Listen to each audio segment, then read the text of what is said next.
Hi, this is Eva for Once Upon a Timeline. Welcome, everybody. Let's see who's in. DD74. Life Matrix, welcome. Kilcook Monty, Bill Bird, Shari D, welcome. Bill White. Not too many people in this time. Nagra Sagiel. Darkwolf's Den, how you doing? It's like some people are showing up finally. Florcondia. Matthew had Trespasses. Yes, I recognize that name just from the ME. Paul Any9. Intrepid. Moonlit Illusion. Stephanie Lynn. Data Junkie. So I was slightly organized today, and I put in the, I started the warning for the live stream like 3 or 4 hours ago, which is like 1 or 2 hours earlier than normal. Dennis Brandman is in. Let's see. All right. So, somebody up there, I think it was Q Kukmani, said, look at the Jaws teeth. Now, here's the official poster for Jaws. This is already an ME because some people remember like a big bite mark out of the Jaws, and that was my timeline, that there was a big bite mark, like Jaws had bit the lettering, and that's gone now. It never existed. So Kyokugmani was looking at the teeth. I think the teeth on all the different sharks has changed. They do look longer to me than I remember by quite a bit. I mean, this was an animatronic Jaws, but I don't remember them quite that long. But other than that, there's a lot of weird teeth on different sharks now. But sharks used to all kind of be sort of the same look, and now there's like just ridiculous ones. So it actually doesn't really surprise me that that's probably the teeth that we have now. Jaws look so wrong without the bite mark. Yep. You know, I was gonna say that Silver E55, the especially the J and the S. Let me see if I can just... This J, I don't remember it being all skinny over here. The S is skinny on the top and bottom and fat in the middle. I don't remember it like that. I was going to say something and then I kind of forgot. I also think that the A probably was... It was just more symmetrical. It's more cutesy lettering in this timeline. It was just kind of simple before... So yes, I agree with you, Silver E55 on that one. The J, definitely, yep. You know, I love it when I'm thinking about some ME, and I either forget to say it or I'm like, nah, and then other people bring it up. So it's just, they bring up the exact same thing. I love that. The J looks like a hook. Yeah, actually it does, huh?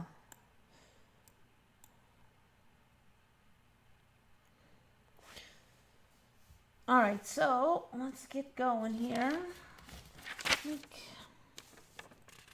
All right, so first of all, more weird lightning. I think I have lightning as the thumbnail twice in a row, but it is so photogenic. Okay, so I've mentioned before the volcanic lightning. First, it was that the ash plumes would go up into the sky and interact with the atmosphere, and lightning would arc down. And all the images clearly showed that the lightning was coming from above. And then it was a few months ago, you could see that the lightning was actually coming from inside the volcano. And if you look now, it says that it's the ash rubbing against each other. The ash particles creates a charge. So now the lightning actually shoots out of the volcano. And it looks more spectacular every second. This one's a beautiful one, and it's from, what do you call it? Taal, PH. I think that's the Philippines. Taal. So really neat images coming out of this current volcano. So that's actually shooting up out of the volcano. And that image, that's the thumbnail, was also from that. This one's ridiculous looking. I've never seen lightning that looks like that. It just looks like a bunch of insane squiggles. It looks like somebody just wiggled a light pen around on a slow exposure video. This doesn't look anything like any lightning I've seen with this big U shape. And I mean, there's no branching forks. It's just wiggly. So I don't know if that lightning's, besides volcano lightning, I don't know if it's going to get its own name or what, but it's definitely not your normal look at all. This is also from that tall Philippines. I'm pretty sure it's the Philippines one. Can we get out of there now? Lately the computer's been kind of weird. The cursor, it just flashes the hourglass often. I'm not sure why it does that. It seems like it's working fine, but... So yeah, a lot of weird stuff with this new volcano here. That really fat lightning. There's a bunch of that super fat stuff in this volcano. So it's not really just shooting out, it's shooting from above. This one's coming above, down. Somewhere there was a neat video. Let me see if I can find that.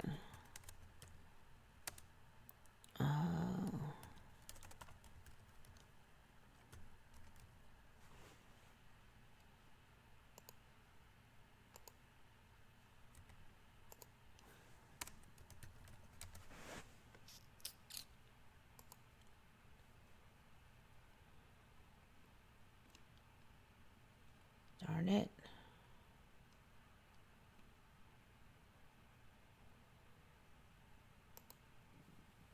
I'm just going to see if this is the one. I don't think it's the exact one I clicked on before because it's not highlighted.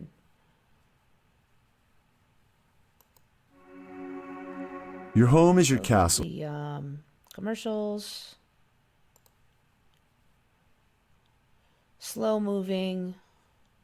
It's got some other...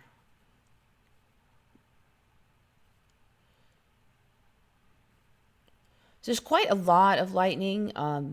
There was one where it was just constantly crackling. I don't know what happened to that one, but...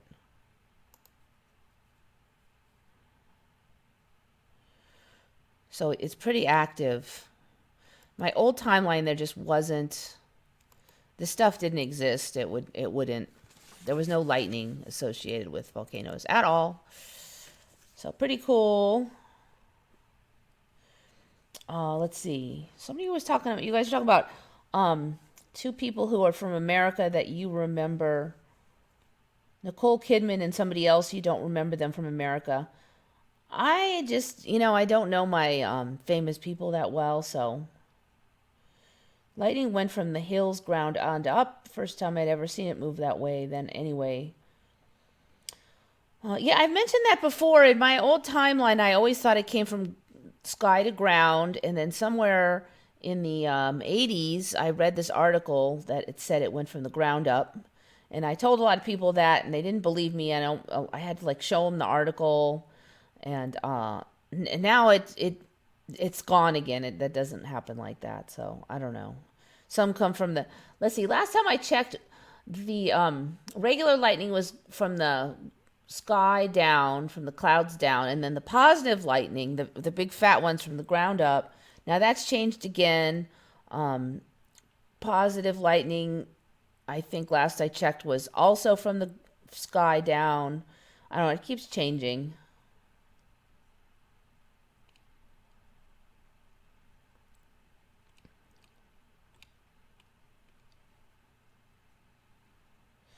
Oh, Nicole Kidman. David Cook remembers Nicole Kidman from Australia. I guess she's from America now. Yeah, I just don't know about that one. The Kidman name is known in Australia for not so good reasons. Huh. Yeah, don't know about that one. All right. This one was an interesting one here. I've talked about, there's a lot of weird stuff about plants now where the roots can interlock with neighboring, like tree roots can interlock with other tree roots and they share a circulatory system now. They can do that now. Even stumps with no leaves can still be alive because it has its circulation system with the neighboring trees. There's been some chit chat about them like spreading pheromones and somehow talking to each other. So there's this whole thing now about plants.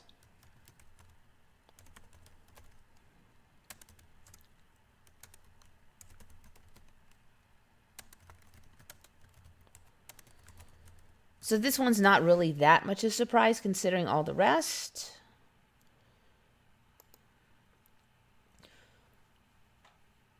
I sometimes have to wonder if anybody's even in on this one, but a quiet revolution in botany, plants form memories. Inside a quiet revolution in the study of the world's other great kingdom. So in this one, she studied, I don't know if you know, the mimosa is that tree that when you touch the leaves, they fold up. And this is an image of the mimosa. They're pretty cool.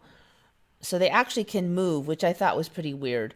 So she basically trained them to where she would take the whole plant and drop it, and then it would get caught so that plant wasn't injured. But every time that would happen, at first it would close its leaves, and then over time, as she continued to drop it, it would learn that apparently not to waste its time closing its leaves because nothing bad happened. And then she would wait for a long time and see if it remembered. And it actually remembered for like really long time, for like weeks. Not that they would remember its habituation to the dropping. In studies of animals such as bees, a memory that sticks for 24 hours is considered long-term. Then 6 days later, it's still remembered. She waited a month. The leaves still stayed open. It's still remembered. So anyway, there's just saying, obviously they form long-term memories, which is a very weird thing because obviously they don't have brains. So where is the memory stored? So now they're talking about weird little cells here and there that maybe are the brain of the plants. I'm really suspicious about these cells because I don't think that they probably weren't in the old timeline, but whatever. All right, so more weirdness with plants. All right, this is one I've mentioned before, but it's kind of grown quite a bit.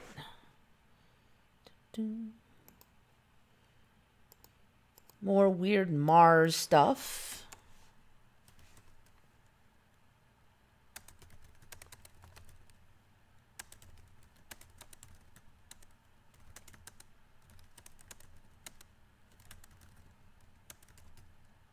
Oh, okay, good enough. All right, so I mentioned a few months ago about seeing some images of Mars with the blue sky.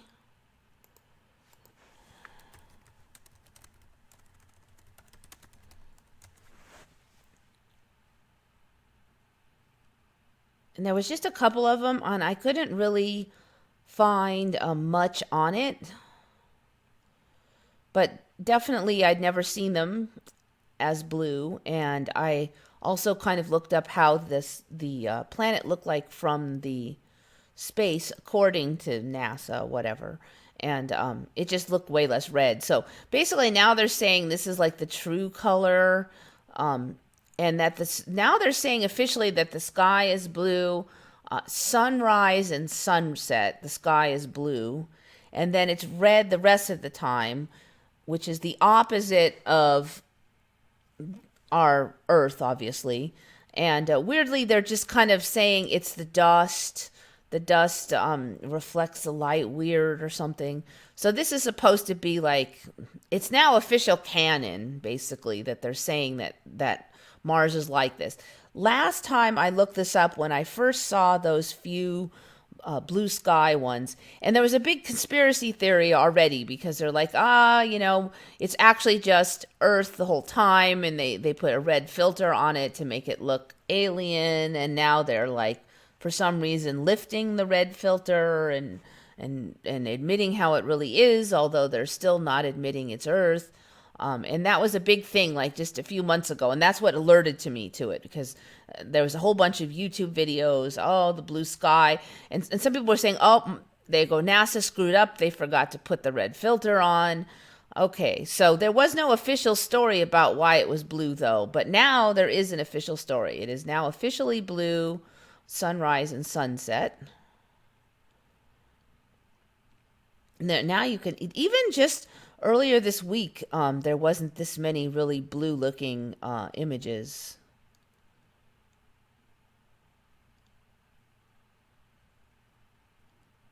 Now, some of these are actually Earth, but a lot of them are supposedly taken from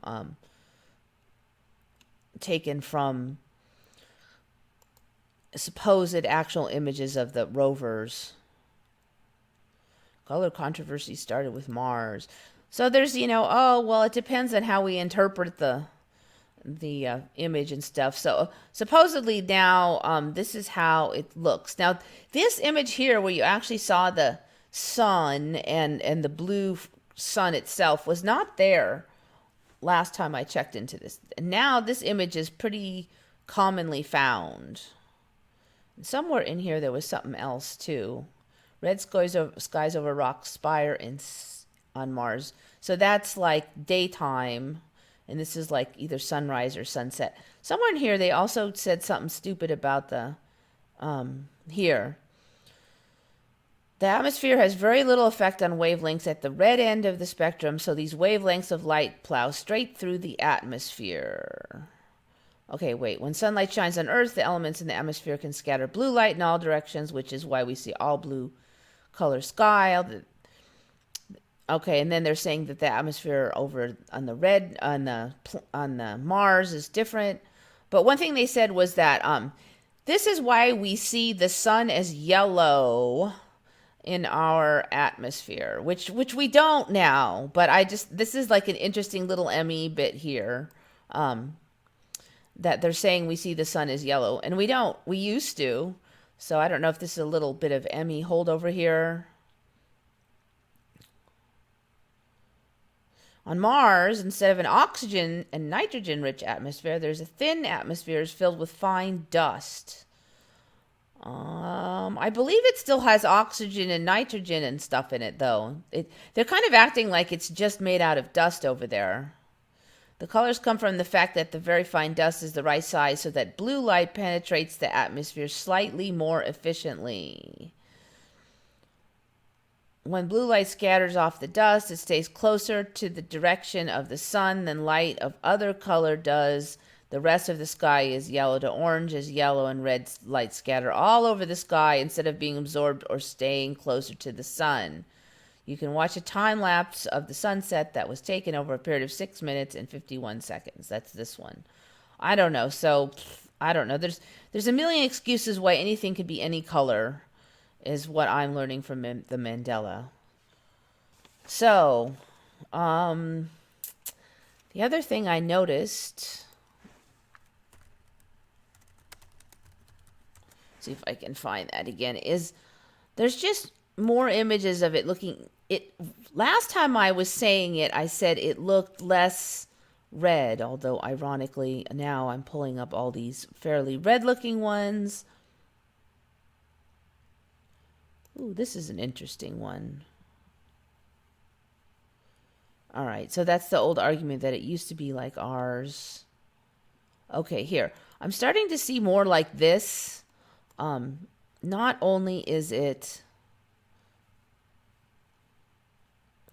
not so red, it's sort of like more like tan. But they're getting this blue tones to it and stuff around the edges. There's been mumblings about water vapor, clouds, and like that. So I've noticed it's just getting more blue even on the outside. So something's going on with that. Found an underground lake of liquid water on Mars.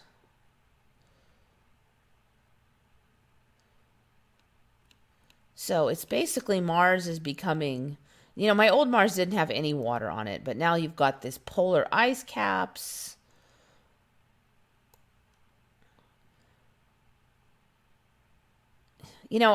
Somebody I know, I was like, do you remember Mars having polar ice caps? And he's all, oh, well, they probably just didn't bother to put that in on all the pictures. And I'm like, but you can see it with a telescope. And he's all, well, then he didn't want to talk about it anymore. I mean, he obviously doesn't remember them with the polar ice caps at all, but he just kept trying to come up with an excuse why no images had them. I'm like, but they're supposed to be photos of Mars, so why would they like leave out the polar ice caps if it's supposed to be a photo? And he didn't have any answer for that. And the more I just kind of came up with these arguments that went against, clearly his argument didn't make sense. He didn't want to talk about it, of course. Then he just kind of pretended I wasn't talking. There's one solution. Oh, there was one I wanted to look up. Mars true color.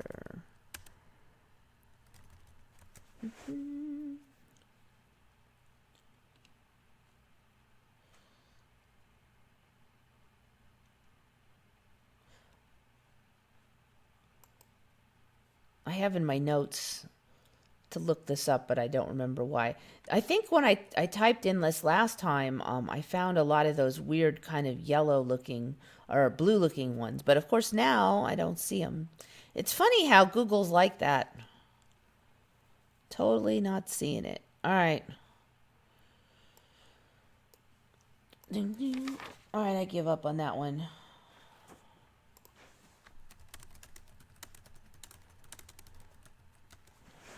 All right, this is not one I'm 100% on, but suddenly Reddit is becoming saturated.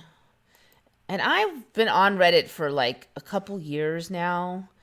And I don't see anything for like years. And suddenly there's 5 or 6 different posts going viral. And one of them that's just been all over the place is people riding cows. Now, I've already mentioned that I don't remember people riding giraffes and stuff, but people riding cows. Apparently, cows make perfectly good steeds in the current timeline. They're mellow. They are less likely to bolt. Horses get scared and they bolt, but cows are slow and they know it, so they're less likely to bolt. Main drawbacks of cows: they're wider, so it's harder on the legs. They're slower, so if you're in a hurry, forget it. And if they do run fast, they're bumpy, and they're still not very fast. So it's kind of a bumpy ride. So that's basically the. Oh, and the last one was you can't really ride them on the pavement much because they're hard to shoe. They didn't say you couldn't put those shoes like they do horses, but they said it's hard. So just saying it like that implies that you can shoe them. It's just hard to shoe.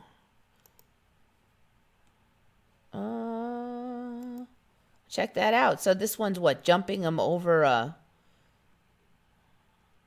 Is that a real image? Is he really jumping...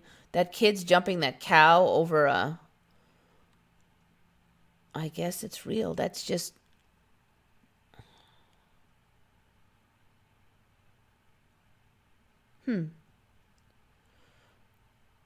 Yeah, it looks like it's legit. The Secret Lives of Cows. So anyway, it's becoming really a thing here, riding all these different animals. And I used to ask about this, as I thought it would be cool to ride a zebra, and the answers I always got were that they won't let you ride them, like they're just too skittish, jumpy, these different animals. So apparently not only can you ride them, but you can jump them over small obstacles. That's pretty interesting. So I think everything's going to become kind of rideable now, basically. Anything that has that right shape. I even saw a thing where somebody was riding a ostrich. See if I can find that one. You wouldn't think that they would be able to tolerate it.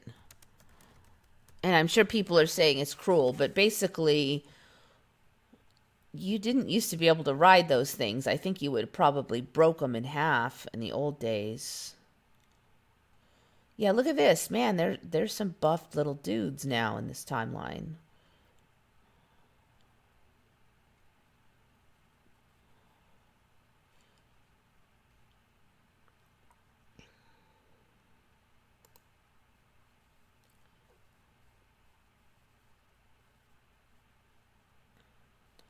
I think in the old days an ostrich would kick your butt so bad if you tried to ride one.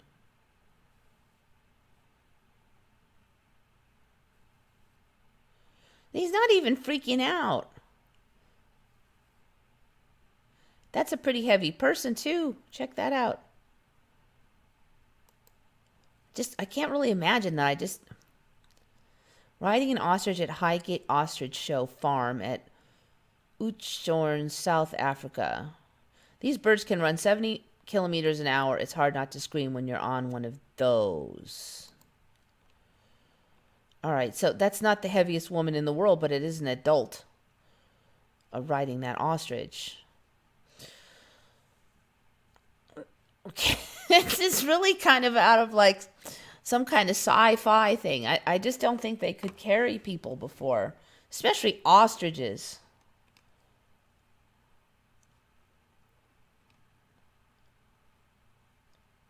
Watch out for the studio lights falling down. Yep. I think they have the studio lights better rigged in this timeline. It looks so Earth-like. Oh, we're talking about Mars.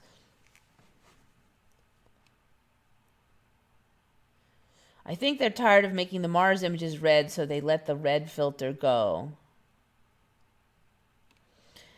I don't know what to think anymore.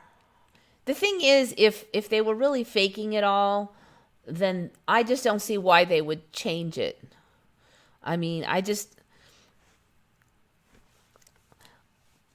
think it has to be them-y because I think that's the most likely. Because if you're really trying to fake something, wouldn't you just keep it the same? Wouldn't you just keep the storyline the same? Just keep it red then if you're going to fake it. And then if it was just that, maybe, but then like the depiction of it from far away has changed. All the other stars have changed. The moon's changed. Everything's changed. And there'd be no logic. And in fact, not only did all that change, but we can see the moon now with the different orbit and stuff. So it's not like it's just what they said. I mean, I can look up in the sky and see it's changed. And the sun. It seems to me with all that going on, if they were really faking that, they would keep the rest of the storyline as cohesive and coherent and consistent as possible instead of like totally changing it. So I just don't see if it was some kind of secret deep state plot. I just don't see the logic in suddenly changing it all now.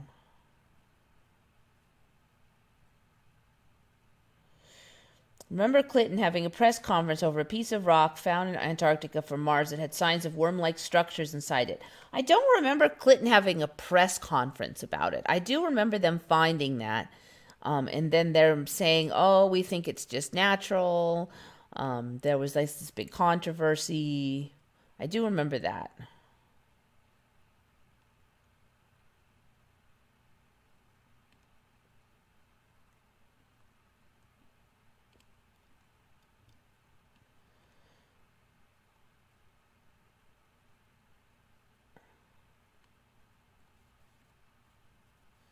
Never heard of a cow ride. Now I want to ride a cow and eat tacos. Real cowboys ride cows. Yeah, that'll be the next storyline, that cowboys always rode cows.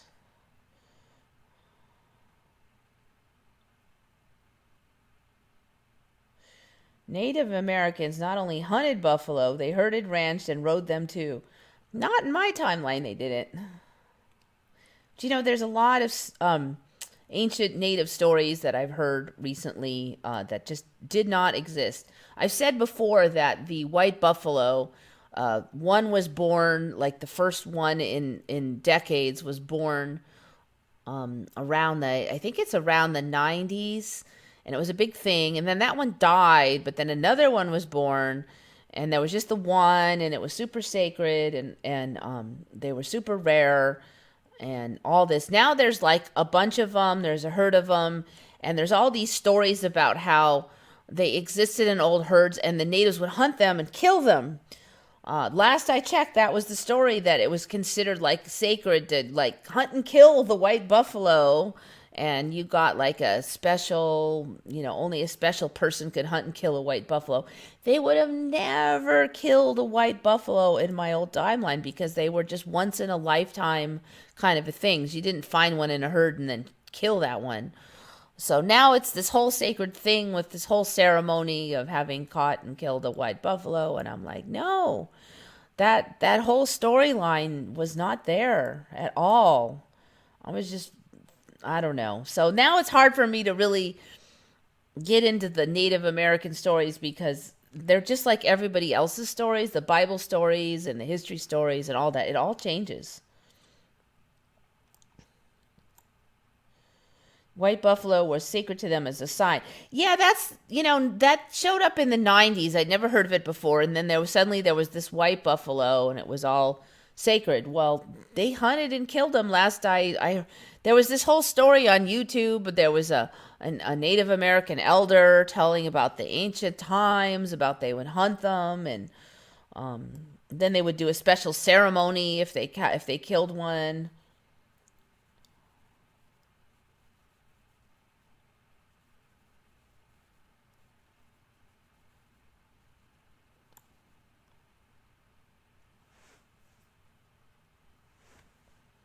I mean, the white buffalo are still sacred; they're still special, but they hunted and killed them now, and it was considered like part of the whole sacredness or something. Because there was that many of them that occasionally a white buffalo would show up in the herds. It wasn't just like one in 50 years. Let me see if I can find that. I have no idea where.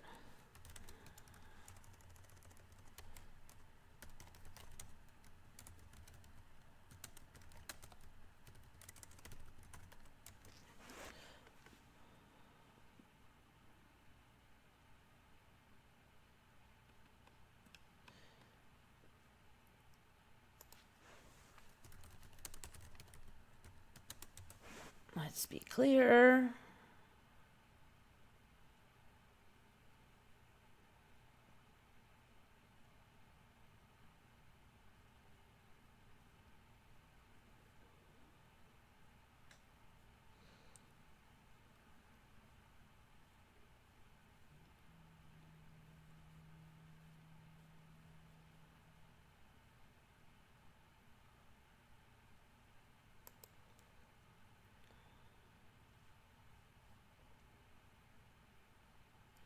All right, so they're talking about white buffalo hide was sacred. So I think you have to have shot the thing, or I mean, you have to have killed it to have the hide.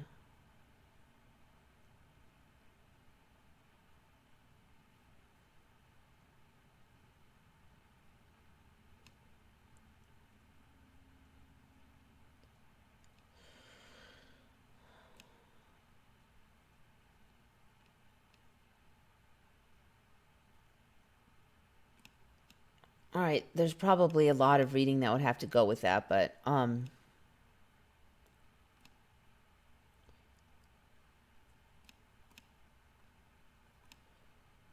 anyways, let's just suffice it to say I did see that. I mean, who knows if it's even in current timeline, but I think the point was that there were that many white buffaloes now that you could kill one and there'd be another one next year.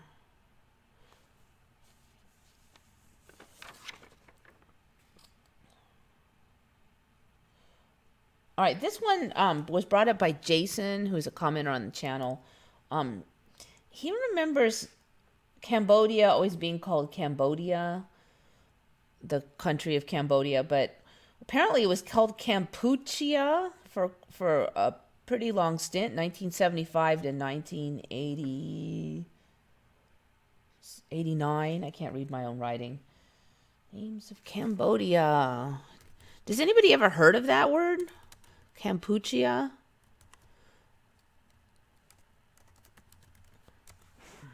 Usually, at least, I will have heard of something, even if I'm a little confused or foggy about what exactly it was. The name of Cambodia in the Khmer language is Kampuchea. So, Cambodia was called.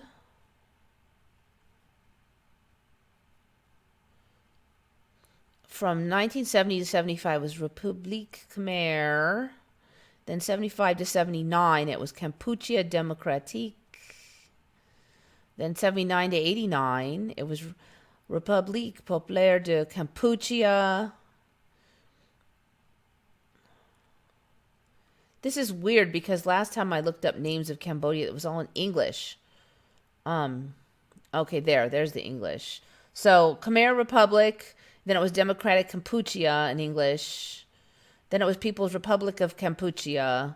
So that's 70 to 89. And I don't remember Khmer Republic, but I was pretty young. All right, so then I should at least have learned Kampuchea because all through my childhood here, it was different versions of Kampuchea. Should have been on the map as Kampuchea, at least heard of it. Never once heard of Kampuchea. Not until 89, when I was pretty much done with taking all those geography classes, was it State of Cambodia or Kingdom of Cambodia or whatever. So I think it's pretty interesting that for like almost 20 years it was Kampuchea. And I've never heard of that word ever. So, yeah, good find, Jason. All right, this is one that was brought up on the last live stream, and I really should have looked into it. I don't know if I was distracted or I just thought I couldn't remember. But somebody brought it up again on the comments, and that person was Gabrielle Filion. And I'm sorry I don't remember who brought it up originally last week. I saw that nobody else has really covered this one, and that's gummy worms having faces. Now, when I first heard that, I'm like, well, I don't really remember gummy worm face. I mean, I don't really remember looking at them. But I mean, I've eaten gummy worms before.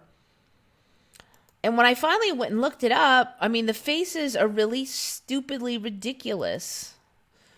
I mean, it's not just like a little thing. I wouldn't have forgotten that giant, stupid face.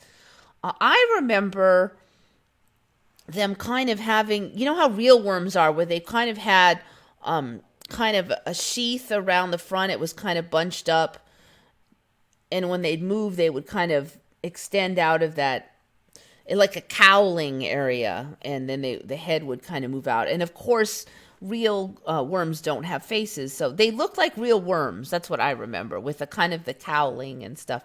So apparently, I've looked and looked to see if they've added the faces, and I can't see anywhere the old version. I can't see anywhere them saying they added the faces. They're ridiculously stupid looking faces. I'm going to see if I can expand this. I mean, look at that stupid face. You're not going to forget that. Look at that thing. Anyway, so, yeah, I have to agree with you. I don't remember them having faces. They're stupid looking faces. Here's kind of a close-up one. That one looks like it got kind of mutated, but... So if you look this up, there's a lot of people going, today I learned gummy worms have faces. I was today years old when I found out gummy worms have faces. I mean, if you've ever eaten them, I don't see how you wouldn't notice that. I can't find anything of the old pictures at all.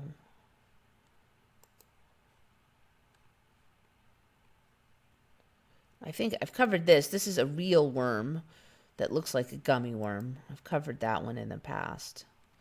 So apparently, yeah, they all have... I can't find the old ones with the cowling at all. Well, I don't know. But yeah, that's very weird. Covered that one. All right, I'm half done because I'm burning along today. Let's see what you guys are up to.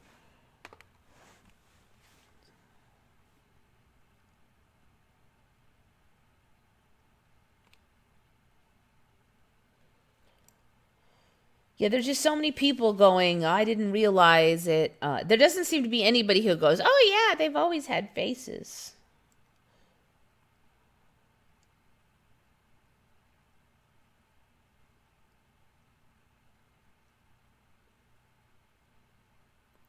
I've never seen someone with hooved feet, but I've heard of people seeing someone dressed all in white when someone dies. Huh. I'm just going to look it up real quick.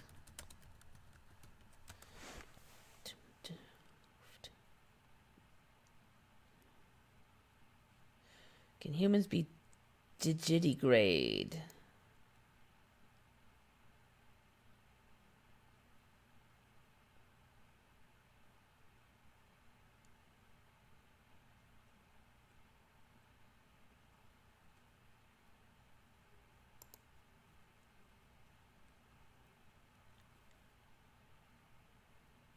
There's some nice Halloween costume style things.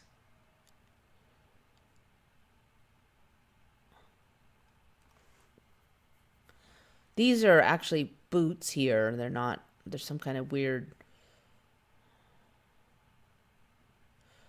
All right. No, we don't look like we have it yet. I wouldn't be shocked if this showed up eventually, I swear. Things have gotten weird enough. But nothing yet. Gummy bears with faces are 2 years old, but the worms are new. Gummy bears.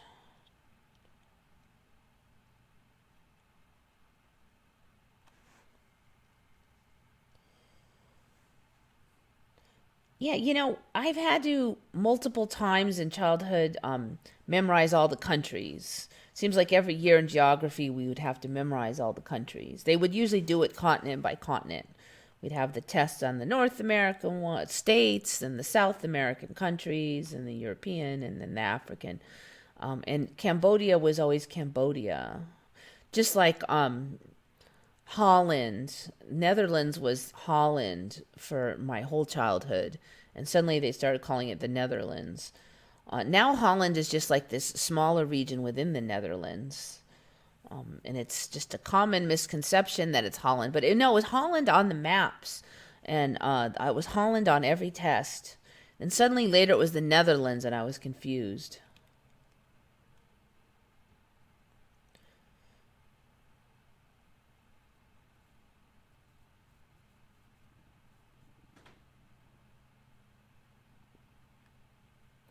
In Persian, Cambodia is Cambodge.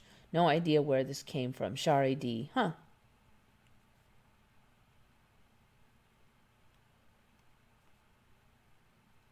Always Cambodia.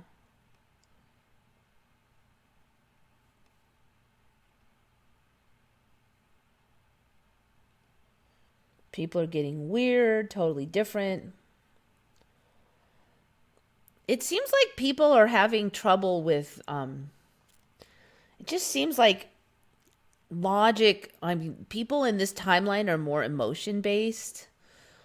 It's very hard to reel out a string of logic and have people follow it here.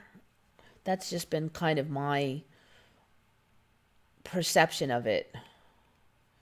I mean, it used to be if I had a concept and I kind of simplified it down and I wrote it down really clearly, people could follow it. But now I've just noticed I'll write stuff out and people are just like, if you say so, they can't understand it.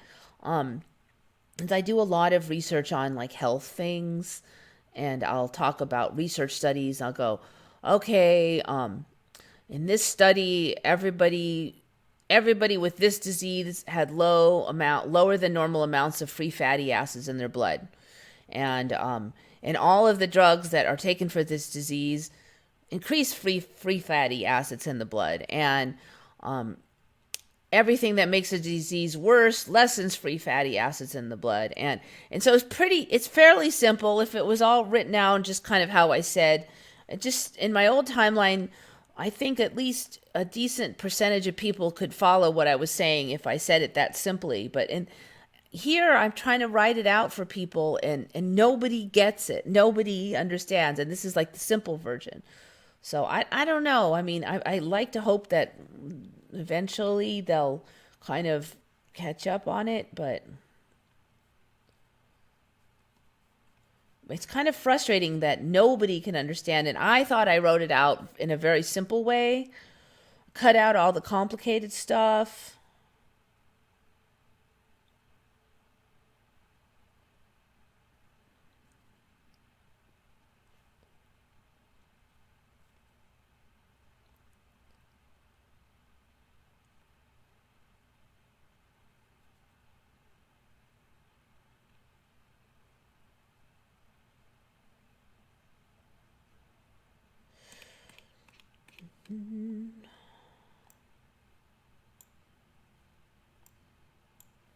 Yeah, everybody's talking about these stories of like people with hooves. I don't remember any.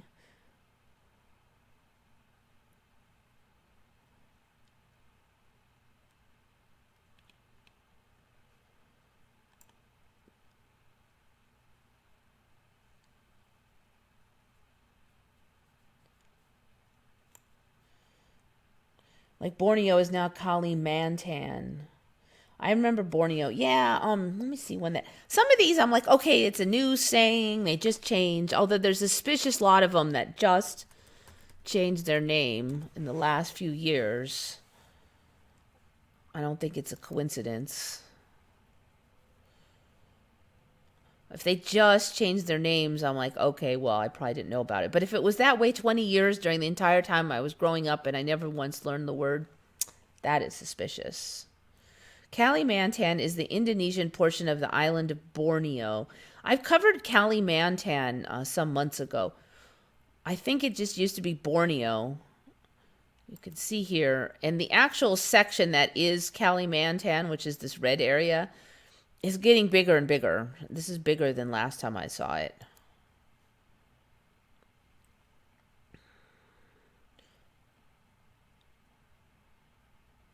Apparently it was always called that too. The Indonesian portion of the island of Borneo. 73% of the island's area. The non-Indonesian parts of Borneo are Brunei and East Malaysia. East Malaysia. I remember Brunei. East Malaysia. I'm not sure about that one. I mean, obviously there was a Malaysia.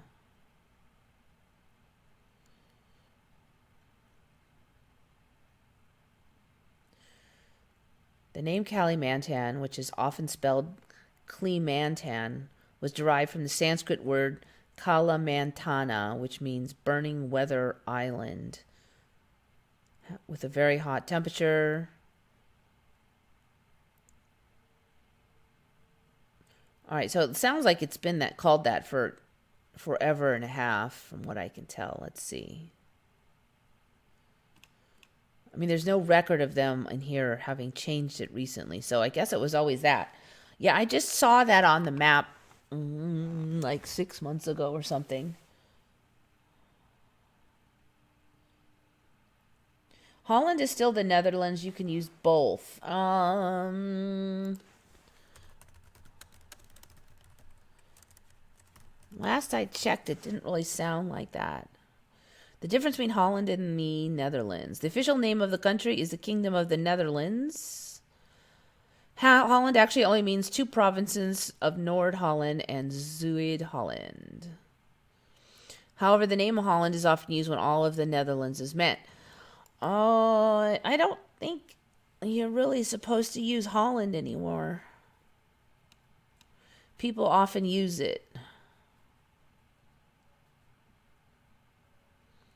It was always called the Netherlands. I never heard of the Netherlands when I was growing up. I never heard that word. Every map had the word Holland on it. If you look now, you can't find a map with the word Holland on it, even from my growing up era. And every map had it. And I have old maps from when I was a child. I mean, it's not the maps I had when I was a child, but they have the dates on them that are supposedly from those times. And none of them say Holland on it now. None of them. So, anyways, now it's just something people sometimes use for no apparent reason. It wasn't on the maps, blah, blah, blah.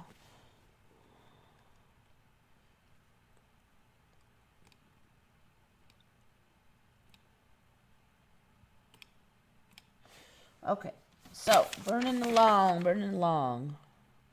I don't know if you remember that saying, what doesn't kill you makes you stronger. And that's from Nietzsche. And so that one has changed. It's not what doesn't kill you makes you stronger. Is now, always and has been.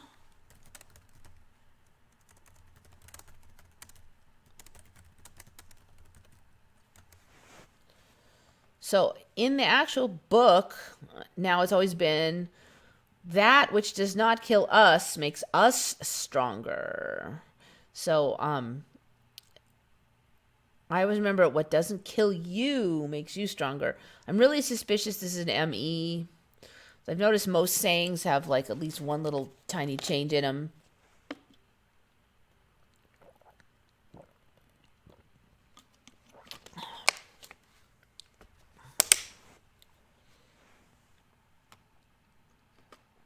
Dark Wolf's Den has his Emmy conference website. That's the same one as before, right? Mandela Effects Conference.com.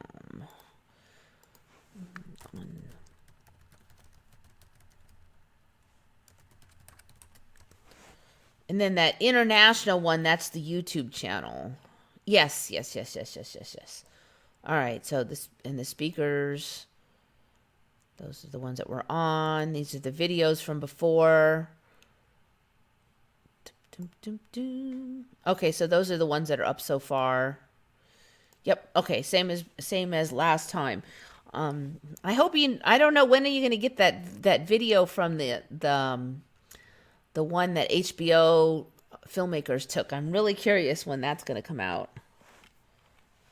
Very curious.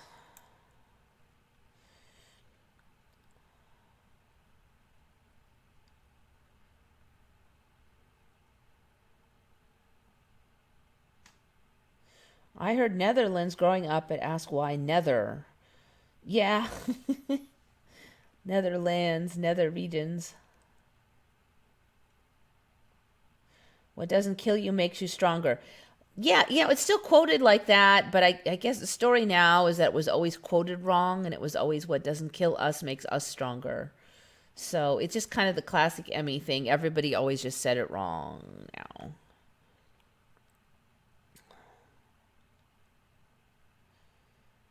I bet nobody's ever heard of that other version, though.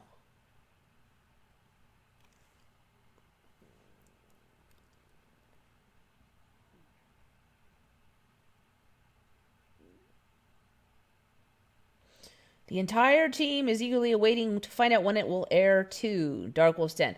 Okay, so it's done, and then they're gonna try to get it run on HBO. Is that the story? I was thinking that maybe you would. Okay, so the first time it's gonna go is on HBO. I was thinking maybe you guys were gonna do it and just release it, and it would be like on MandelaEffectConference.com. So they're actually gonna try to sell the rights to HBO and get HBO to sell it. Or to play it. That'll be interesting. So it's done now. I'm just really, really curious. I just want to see it.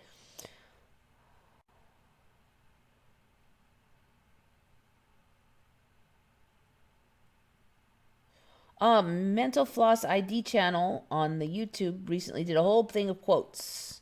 And that Nietzsche quote was one of them. Oh, cool. I just ran into that one the other day.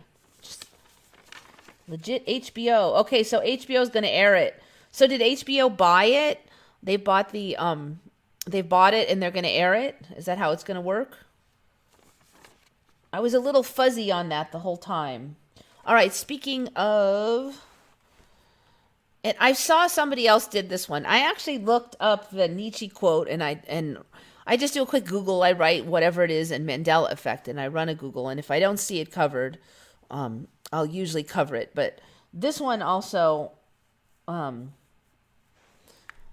this one was covered, but I just wanted to say it anyway. And I did see this one on my own, but pride goeth before a fall. I mean, I'm sure everybody's heard that. That was in the Bible, but apparently now it's not pride goeth before a fall. It's the newer versions are always so complicated.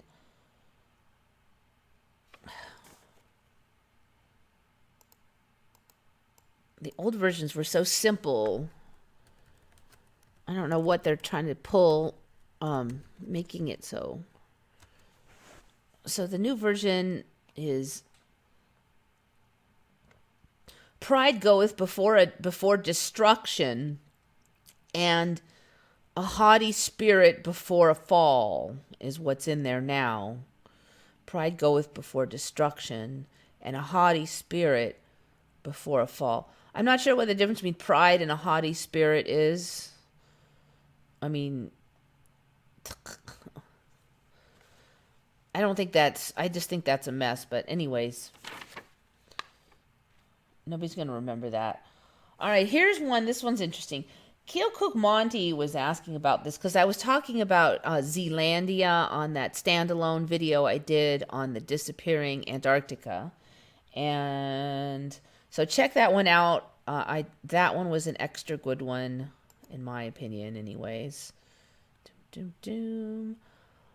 I made a big point of making this a standalone one because I just really think it's interesting that Antarctica is like half gone. So I have the standalone video. This one. Dun, dun, dun. This is the one I mentioned last time. Check that one out. Anyway, so Keokuk Monty was saying, well, he remembers Oceania, and I was talking about Zealandia. And so I looked up Oceania, and I've been moaning about that not having existed in my old timeline. Do you guys remember what Oceania is? Like, describe what you remember as Oceania. Because when that word first showed up, I looked it up. I'm like, okay, what the heck is Oceania?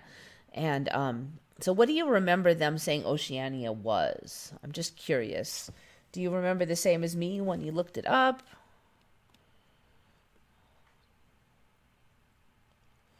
And while you do that, I'm going to go and on Google Earth here real quick and look for something.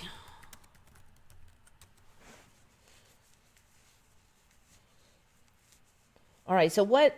Okay, it's Australia, and what else is it?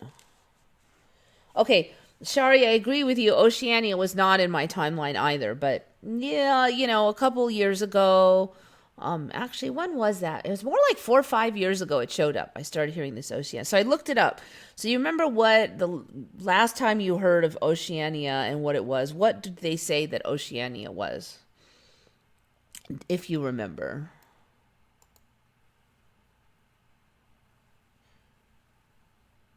But no looking up on Google, because that's cheating. It has to be in your brain cells. Let's see if my computer can handle Google Earth and live streaming all at once. Dum, da, da, dum. This is something I was looking at last year, and I haven't looked at it in a while. See if it's going to load here. You could do it, computer. Do, do, do, do, do, do, do, do.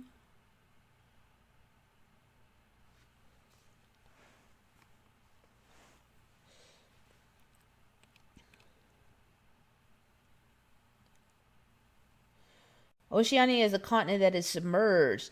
Now, I remembered it was Zealandia that was the continent that was submerged. And Oceania was Oceania was before Zealandia. I don't know if this Google Earth is going to load or what. This is the new Google Earth. This pisses me off. The new Google Earth looks totally different. Totally different. The new Google Earth, do not like it. Because I learned where everything was on the old Google Earth and how it looked. And now, of course, there's a new Google Earth. And the new Google Earth really loves this thing where it shows the underground, the underwater structures. All right. Oceania, it covers Australia. Oceania was not my timeline. Or Oceania was Orwell's 1984. Don't know if it was supposed to be purely fictional. Yes, that is the only Oceania on my original timeline, and it was fictional. There was no Oceania other than the book.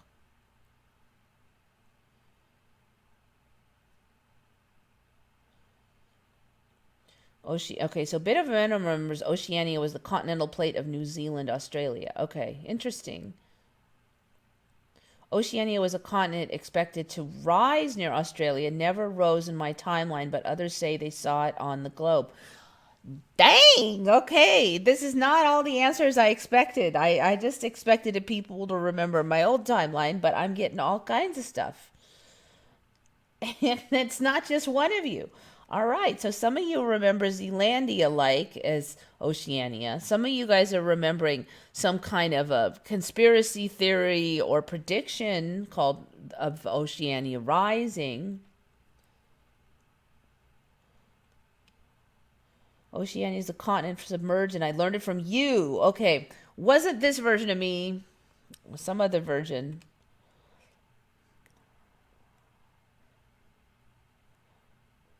Talks about a continent rising out of the ocean in the Bible and Revelation having to do with the beast. Are you serious? I have never heard of that. But I think I shifted a couple times in my life to a timeline where it was a word describing Australia, New Zealand. Okay.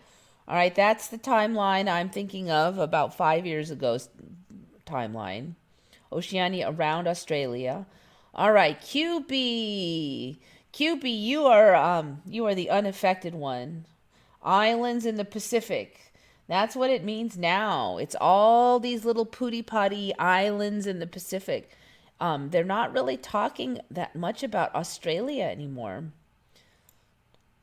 Zealandia, Oceania. A lot of you have that in your mind. I would have said that you're conflating them, but no, it's too consistent. And you know, Mandela people probably kill me if I try to say that they're conflating something. If it was just one of you, I might have thought that you were confused between Oceania and New Zealand, and Oceania and Zealandia. But no, a bunch of you.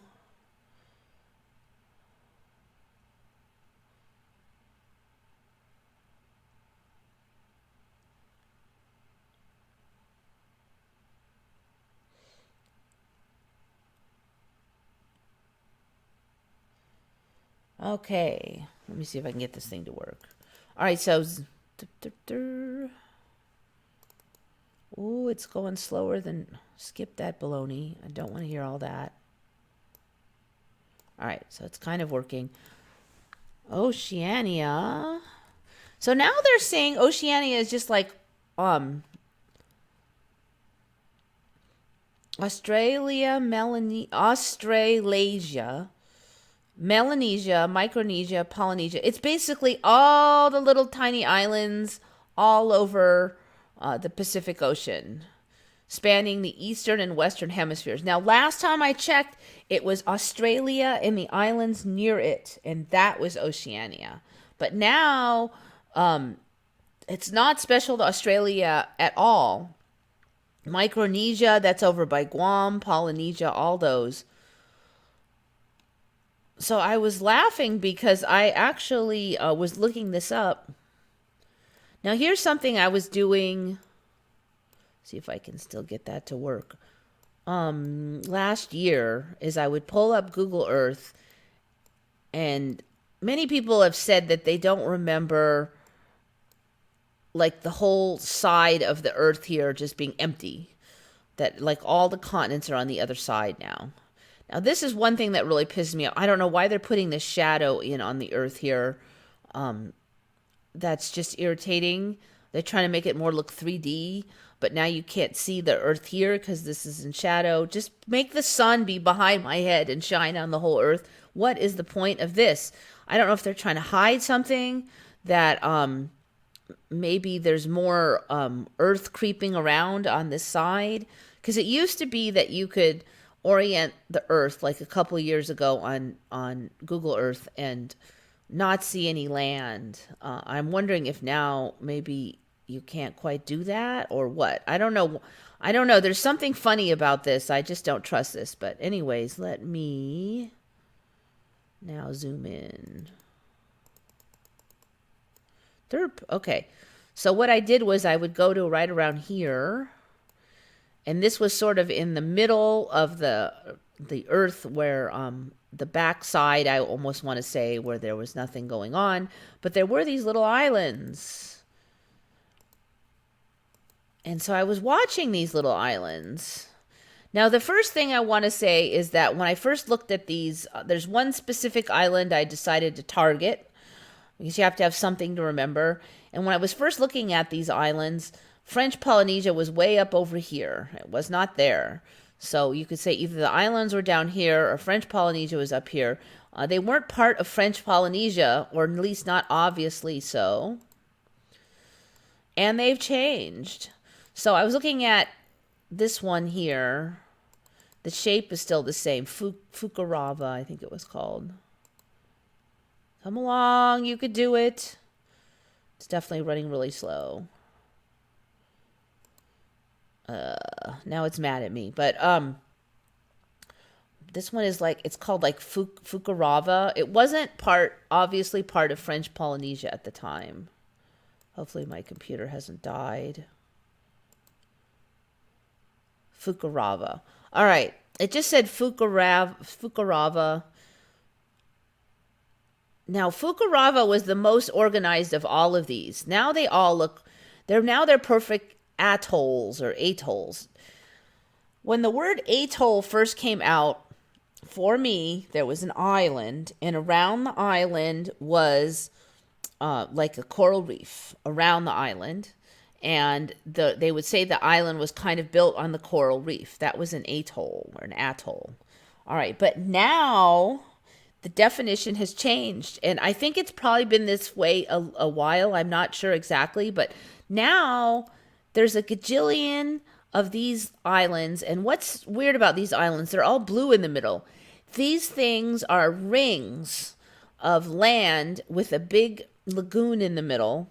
And I was watching this one. When this one was first, this one, Fakarava, was the one that had a really nice ring around it. And all these others didn't. They were just kind of meh. And Ringaroa was not bigger than Fukurava. I think there's just new ones in here. Because Fakarava was the biggest one. And that's why I picked it. And it had this weird shape to it. And I'm like, okay, that's the one I'm going to hone in on. So there wasn't like this big one here. Now all of them have these perfect rings. Let's see if I can get closer.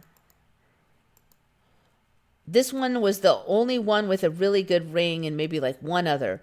So basically this is all land here. And then in the middle is this totally protected area. It's really cool. I mean, it would, the first thing I see when I see these is like, how come a rogue wave hasn't just wiped all the property off of there? Because, I mean, they say that there's these rogue waves that roll across the ocean and aren't even that rare. And if that was the case, then every now and then a rogue wave should just smack all of this land, all of these trees that are here. Man, it's running slower than molasses. So there was just a few structures on I want to call it Fukurava, and it might be pronounced differently, but I'm calling it that. There was just a few little structures on here. Now, when I checked,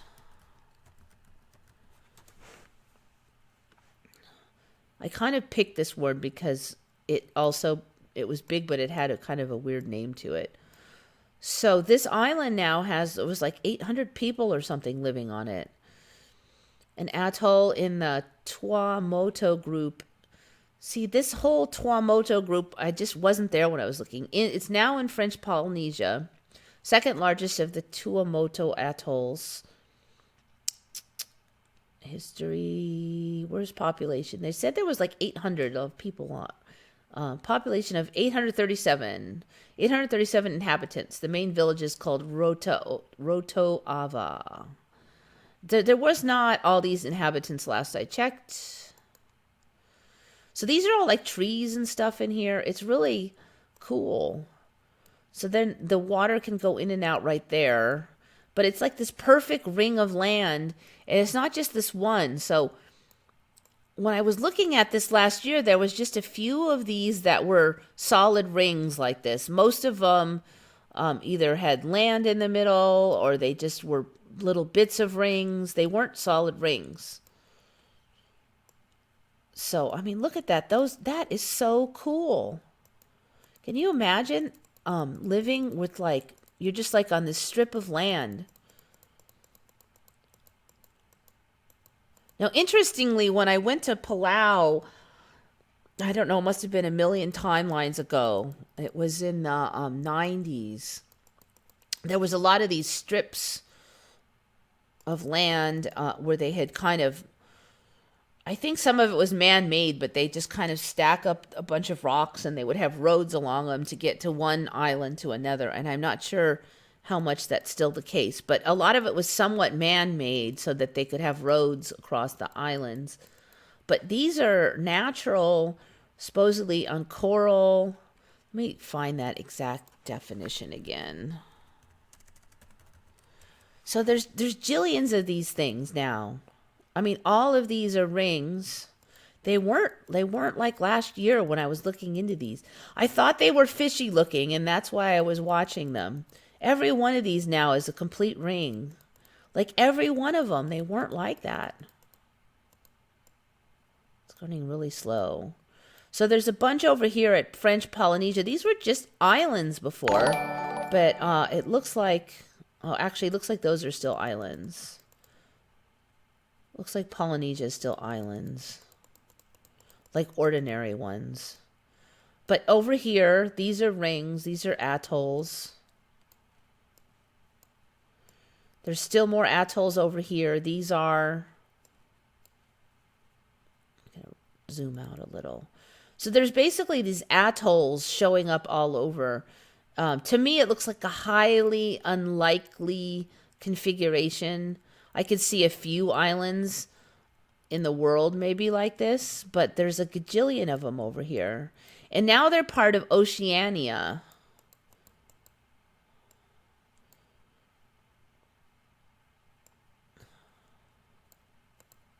Because they're part of the South Pacific here. So this would be part of Oceania now. See, in between Australia. So all of this is Oceania. So I was looking in here, but now there's a bunch showing up over here. I kind of picked this because it was sort of in the middle, but also it was the most that was going on. But now if you look up here, there's a lot going on up here as well. You can see the new Google Earth. It looks like stuff is coming up over here. There's not much yet, but just wait. This stuff is coming up. Who was it? Quite some time ago I think it was actually one of my local people in San Diego was talking about the sea mounts coming up from below and becoming islands. And that's what's happening all in here. Okay, so anytime it says atoll, it's one of those ring things. So Midway Atoll, way out here in North Pacific. I think we're going to get a bunch more of those ring things. A ring-shaped reef, island, or chain of islands formed of coral. So that's what an atoll is now. For me, it was just like an ordinary island that was ringed by the reef. A coral atoll is a ring-shaped coral reef, including a coral rim that encircles a lagoon partially or completely. There may be coral islands or cays on the rim. Cays, C-A-Y-S. The coral of the atoll often sits atop a rim of an extinct seamount or volcano. An extinct seamount. Now, I know what an extinct volcano is. What's an extinct seamount? A large geologic landform that rises from the ocean but does not reach to the water's surface and thus is not an island, islet, or cliff rock. Seamounts are typically formed from extinct volcanoes that rise abruptly and are usually found rising. Let me pull this down a little bit so I can get the rest of it. Computer is tired.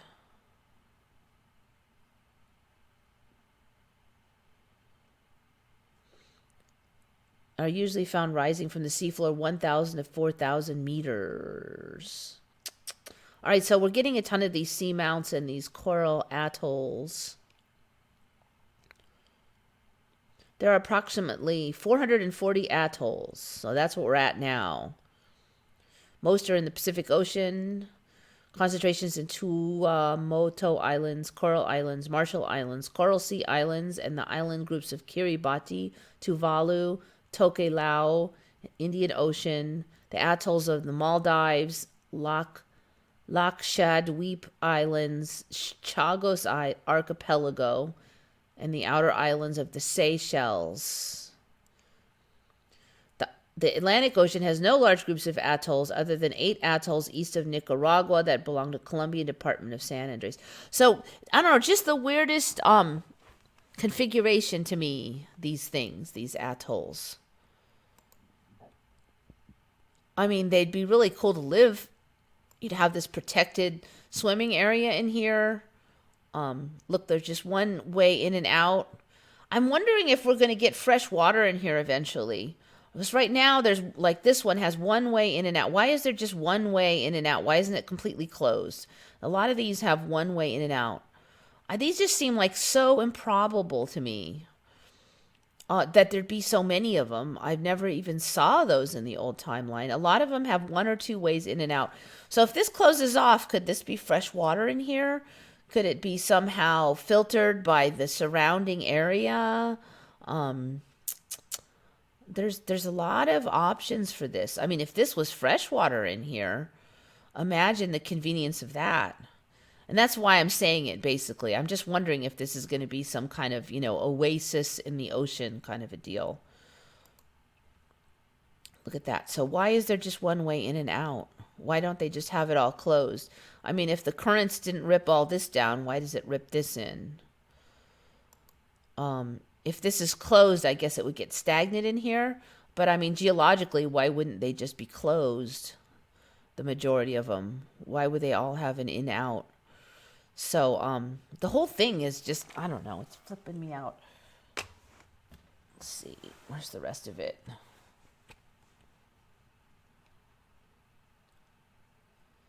How about all those islands in South Carolina? Are they going to be islands? I don't know. This timeline loves its islands, that's for sure. Let's look at South Carolina.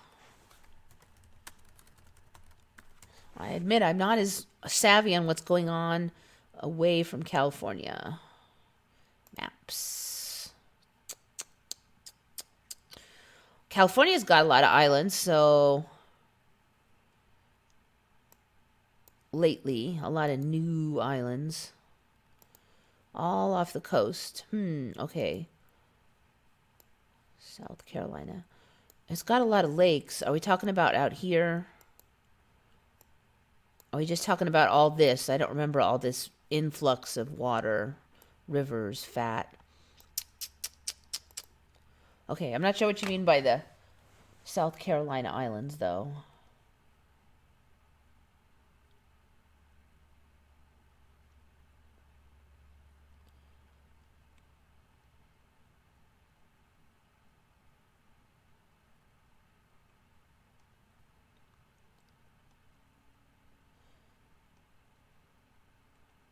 Will war history change more?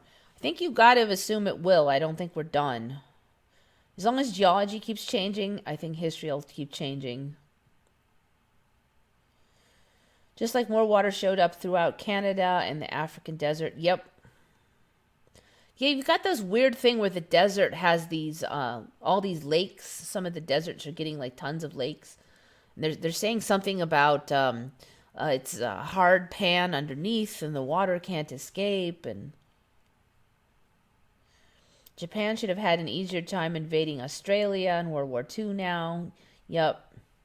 They come up with some kind of story like, there's always some kind of, sometimes it sounds rather implausible.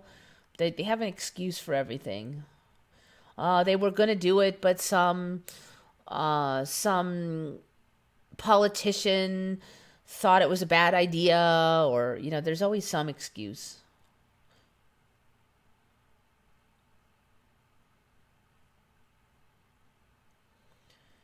When I started pointing this out to people, they kept saying two creepy things. A, we're always evolving, and B, erosion. The atolls are showing up everywhere. Indeed, Google Earth shows them first in darker shade. Yep. Huge trench off of Gulf of Mexico. Yeah. If you look at Google Earth, what, it's gone already? Just because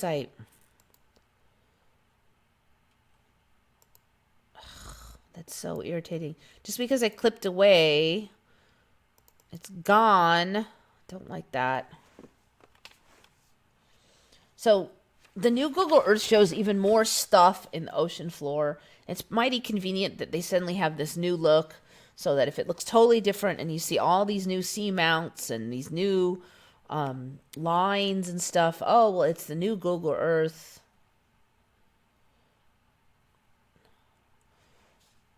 All right, so it did come back to where I was. Look at all those speckles.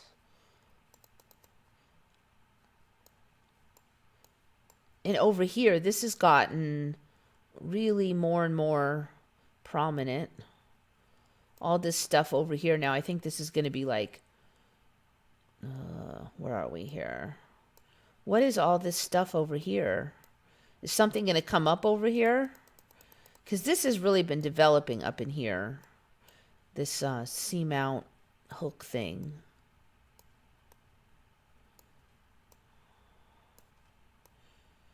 So this here, I believe, is like part of Zealandia.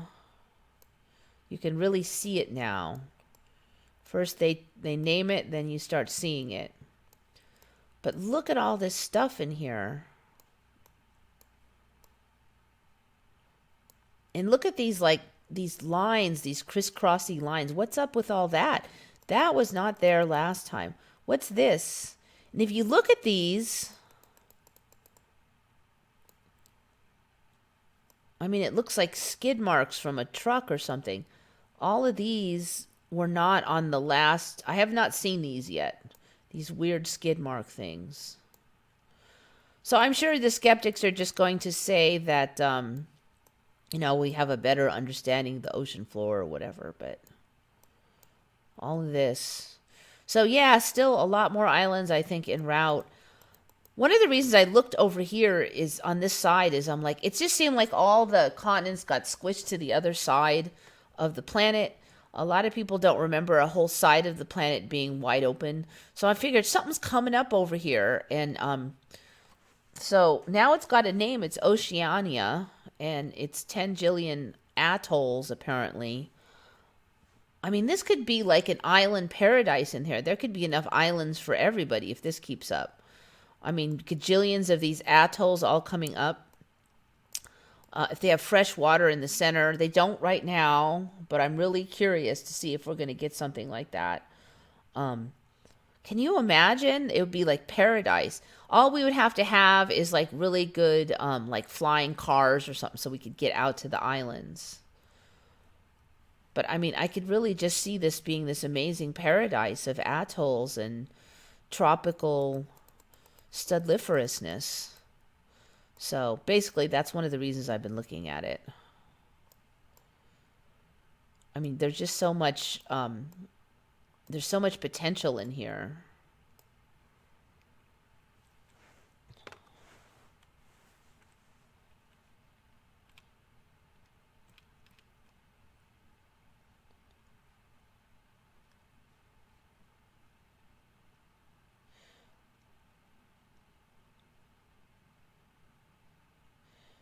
I remember the name Oceania, but I don't remember that referring to islands out in the middle of nowhere. Yeah, see, that's it. I remember it being around Australia when it showed up. And I looked that up because I'm like, what in the F is Oceania, And I looked it up and it said it was the region of Australia and around Australia, the islands around there, and it was like around a little bit around Papua New Guinea area, and that was it. It wasn't all of the Pacific Ocean. Last time I checked, not at all. All right, so I think I've only got like two more. One of them, let me see if I can even. Well, I'm just going to describe it. An ME for me locally is there was a liquor store, and when I first moved here, it was a Bevmo. I moved to this region. I saw this really nice building. It has all this wood, like rock exterior and wood grain interior. It was so pretty. So I just went in there to see what that store was. And it was a Bevmo. And I didn't know what a Bevmo was because I'm not much of a drinker. And I went in there. I'm like, oh, it's an alcohol store. And even though I don't drink alcohol, I actually shopped around in there a bit because it was just so cool. And I always remembered that location. Okay, there's a Bevmo, and it is just really cool. And it was so neat inside that you wanted to go in there, even if you have zero interest in what's in there. And so that place, I remember it. So about 4 years ago, suddenly there was this giant spire in front of Bevmo that's about 3 stories high, and it says liquor on it. And I was shocked because we have really strict building codes now, and you can't just stick up a 3, 4 story high sign. There's height rules about signage, and the only ones that are tall are grandfathered in. They're old stuff. You can't. There's no freaking way. I mean, like In-N-Out was trying to get a big sign that was just 2 stories high on the freeway, and they were denied. And In-N-Out actually refused to come to our area for a long time because of that story. And that sign wasn't even half the height of this thing. And so I was like, how could that? And I look at it, and it's old. I mean, like at the time, it was these panels of it looked like aluminum or something. It's that kind of color, kind of a worn steel color, like gray, and all these panels, and it says liquor, LO, like that it's up, it's vertical. So the L and then the I and then the Q like that, and then I realized when I learned of the ME that has to be a Mandela, that wasn't there before. Because there's no, first of all, it looks old. I never even saw it before, and it already looks old. Second of all, there's no freaking way that they would get permission from the city to put that thing in. So then, after I was there for like 2 years, the paneling all changed to this red paneling, and it was a lot prettier like that than the aluminum color. So I'm like, okay, that's cool looking. It looks nicer with it. It's like a red burgundy color. All right. So today I was driving, and you can see it wasn't painted. It was always that way. It wasn't fresh. It was old still, really old panels. So today I drove home, and I haven't been there in maybe 2 weeks, but no more than 2 weeks, I don't think. So within the last 2 weeks, this has changed. So I look at the panel driving back today, and now it's aluminum color again and shinier. It was kind of grayed out, but now it's a little shiny. And it doesn't have panels anymore. Now it's solid. And the top is narrower than it was. And for that reason alone, that the top is narrower, I know it's not just like, it hasn't been reclad because they can't. One of the grandfather rules is you can't change it. So there would be no reason to make it narrow at the top. So it's now kind of more sleek. I know work hasn't just been on it because the eye is all burnt out all of a sudden in liquor. So it looks now kind of crappy. I don't like that silvery look, but so it's changed again. That whole spire is a different beast. So that's the last 2 weeks. Within the last 2 weeks, that spire has changed. So there's been a shift. That spire is very shifty. I keep watching that. So its existence, and then it was silver panels, then it was red panels, and now it's shinier silver, not panels. Anyway, so if anybody doubts that we're shifting, at least locally, we're still shifting. The only Oceania I remember is from George Orwell's 1984. Originally, absolutely.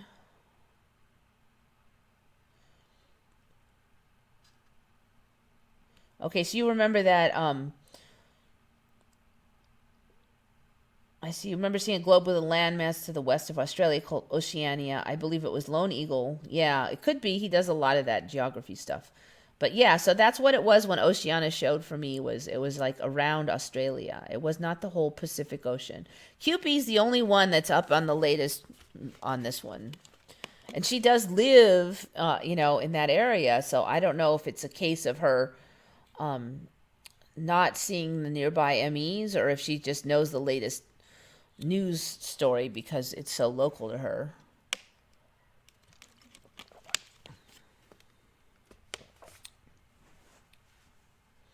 Last time I tried to get the Earth half blue, I had a little bit of Australia and North America showing.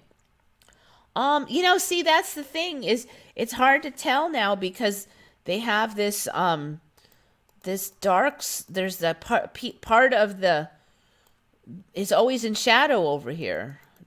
They won't show you this 5 or 8% of the Earth because they're putting it in shadow. So you can't now get a whole dark side of it. So, I mean, it looks like that's all blue, but what's over here? I don't know. And see, New Zealand is way over here now, but they've lightened it. You don't see the land as easily. It used to be real obvious. So now I'm trying to make it so it's all so the blue side shows, and New Zealand's right here. You don't really realize it. But New Zealand was not visible before when I would make the whole side blue. But I've said this recently that, what the heck? Okay. Actually, like, this is extra ironic, but the current shape of Australia actually kind of reminds me of the old Australia, but flipped over. So I tend to want to flip the Australia over because I forget that the dangly bits are on the top now. But the shape, it looks upside down. And considering it's called the land down under, it's so ironic. But look at how close New Zealand is now. It's cruising back to where I remember it. I remember New Zealand being like right here. And like 3 years ago, it was way out here. And it's cruising back, but it's bigger than I remember it. It used to be maybe half that size for me when it was snuggled up next to Australia. So anyway, it's cruising back. So that might be why when I try to do the blue only side, now you can see it over there. It used to be way down here, and so you really wouldn't see it, but it's sticking out now. It's starting to look like a leg and a shoe. Looking at this, I just realized, looking at New Zealand, this bit over here has gotten way longer. This thing has gotten way longer up here. It didn't used to look like a shoe and a calf. It looks like that's the calf muscle and some kind of goofy high heel boot thing. But it's this thing. This thing has gotten way longer. Well, check out, there's a giant lake in the middle, too. I don't remember that. I kept thinking it was going to break off right here. And right by Auckland. Hasn't happened yet. Oh, it's close, though. But it was last time. Right here by Auckland. There's really just a snippet of land holding this chunk onto here. And I was watching this little snake of water coming in. I thought that it might connect. Let me just see if it has. It looks like it's closer than last I looked. Ooh, it's getting close. Oh, look at. Ooh, you know what? Let me see. I haven't looked at this in like a year. All right, look at that. Okay, it's come through to like there. So what do we got? Like 20 blocks holding it together. This is all water.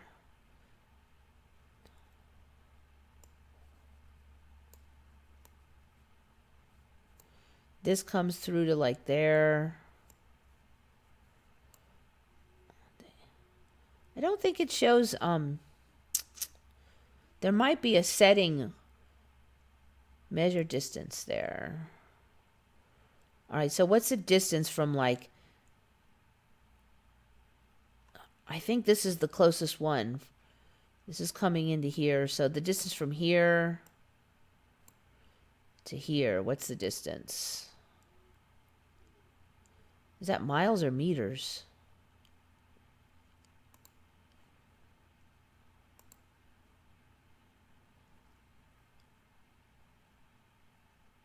Miles. 1 mile. There's like 1 mile of land holding the top and bottom. So it's very close. Very close. Even less, maybe. So there's like 1 mile of land left. And let's see, I went from there, but it could be even less. Oh, it is so close.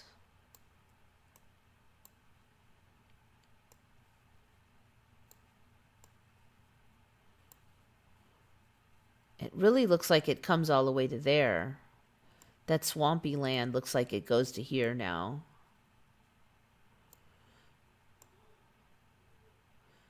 So it might be even less. Let's see. The distance from here to there. So it's like 3/4 mile. There's 3/4 mile of land left.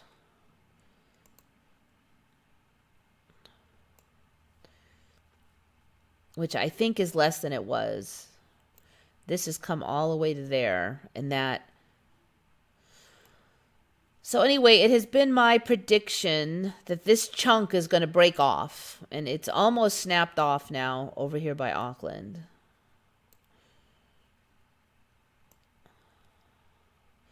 The idea that this is getting longer, I think we're going to get a 3-part New Zealand. Slowly, slowly, slowly, this will just... It'll be a river, and then it'll just slowly separate. This, I think, is more separate than it was, especially right here. 3 years ago, I remember this notching in right here really tightly, so that when you first looked at it, you didn't really notice that it was 2 parts. Like if you looked at it from way over here, it would look like one, because this was very narrow. This is much wider in here now, for me. So that's how it happens. It's just bit by bit, bit by bit. It's like up here with Vancouver Island used to be way out here and smaller, I might add. This one has pretty much stayed out there. I can't remember what the name of that island is. This island, I remember it not being triangular like that. It was more like a loaf shape like this one, but they were very similar in size. Vancouver was just a tiny bit larger. They were both like loaves. So what is that island even called? Moresby Island. Yeah, I don't remember that name. All right, so Vancouver Island, is it still an island? Come on, Google, you could do it. This is still called an island, but I don't even know why anymore. Because it's mashed in here real good now. This used to be out in the ocean, but look at that. It's totally squished in. I mean, what's the difference between these rivers and all these rivers in here and all these? Is it going to stop being an island? Look at that. I don't even know why you'd call it an island now, hardly. At what point did they stop calling it an island?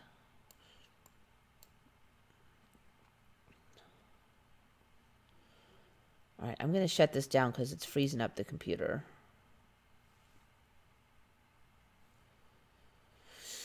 Dum, dum, dum. All right, now is a good time to see what you guys are up to since the computer is frozen.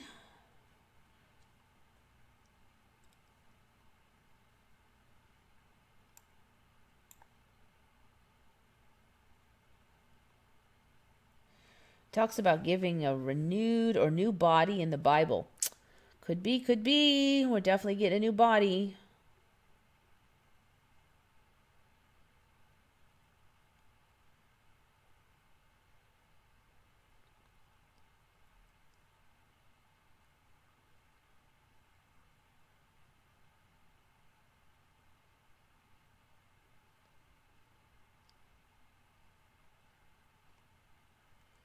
Still frozen. Come on. This is what I was afraid of for Google Earth. Close. And you close.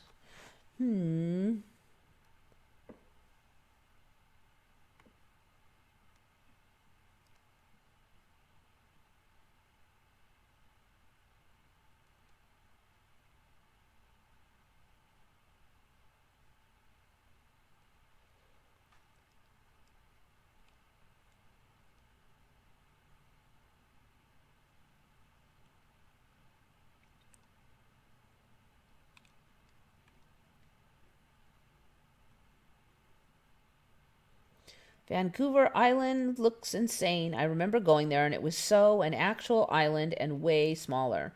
Yep, that's what I remember also. California and Mr. Biffle's show.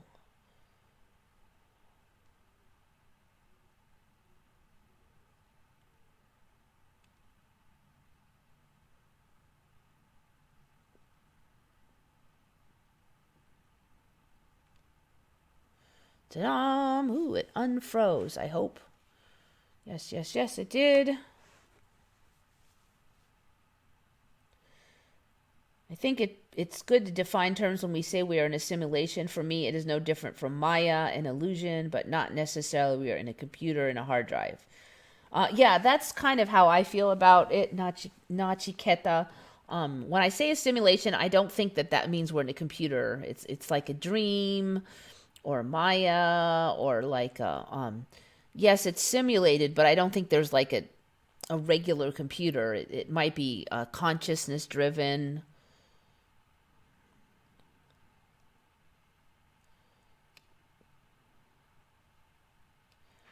I mean, if you look at Jesus, he talked a lot about having faith. I wonder a lot what he meant exactly by faith. Maybe it is not the exact definition that the church currently uses.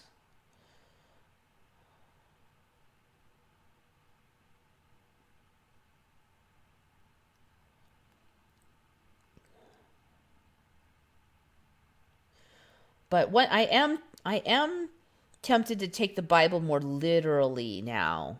I think if you take it literally, it describes, mountains moving and waters showing up and all this paranormal stuff that we're seeing now, and it actually is literally happening. There's a lot of things we assumed before. Like, we always assumed that if the mountains moved, there would be a mass disaster and millions of people would die, and the earth would be, a hell and like that. But it didn't actually say that when they said the mountains will move. They didn't say and everything will be destroyed. And now it's not. So there was assumptions that we attached to all that turned out to be not true. But I do tend to think that the Bible is meant to be more literally interpreted now. I think for a long time people read all that weird paranormal stuff and they're like, nah, that can't happen. So they kind of assumed it was supposed to be a parable or an example, but no, we're seeing it literally happen, just like they said. So I tend to take it more literally now. There's a lot in the Revelations that are literal: body changing, mountains moving, continents being thrown in the sea, everything being made new. I think there's some kind of a comment in there about the old world will be forgotten, something like that. We're seeing that also.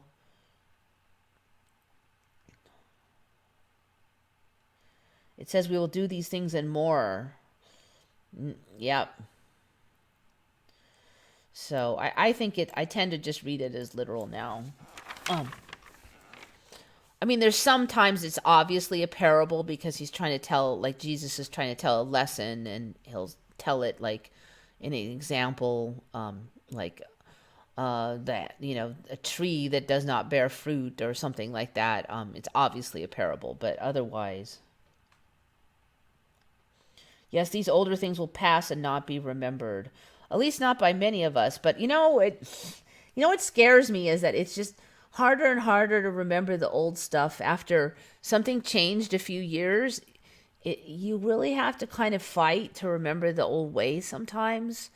So I don't know. It's hard, and I do wonder if 20 years from now maybe I'll forget. I don't like that idea, but I mean, how many things have I forgotten already? And I forgot that I forgot. That it does make me a little nervous.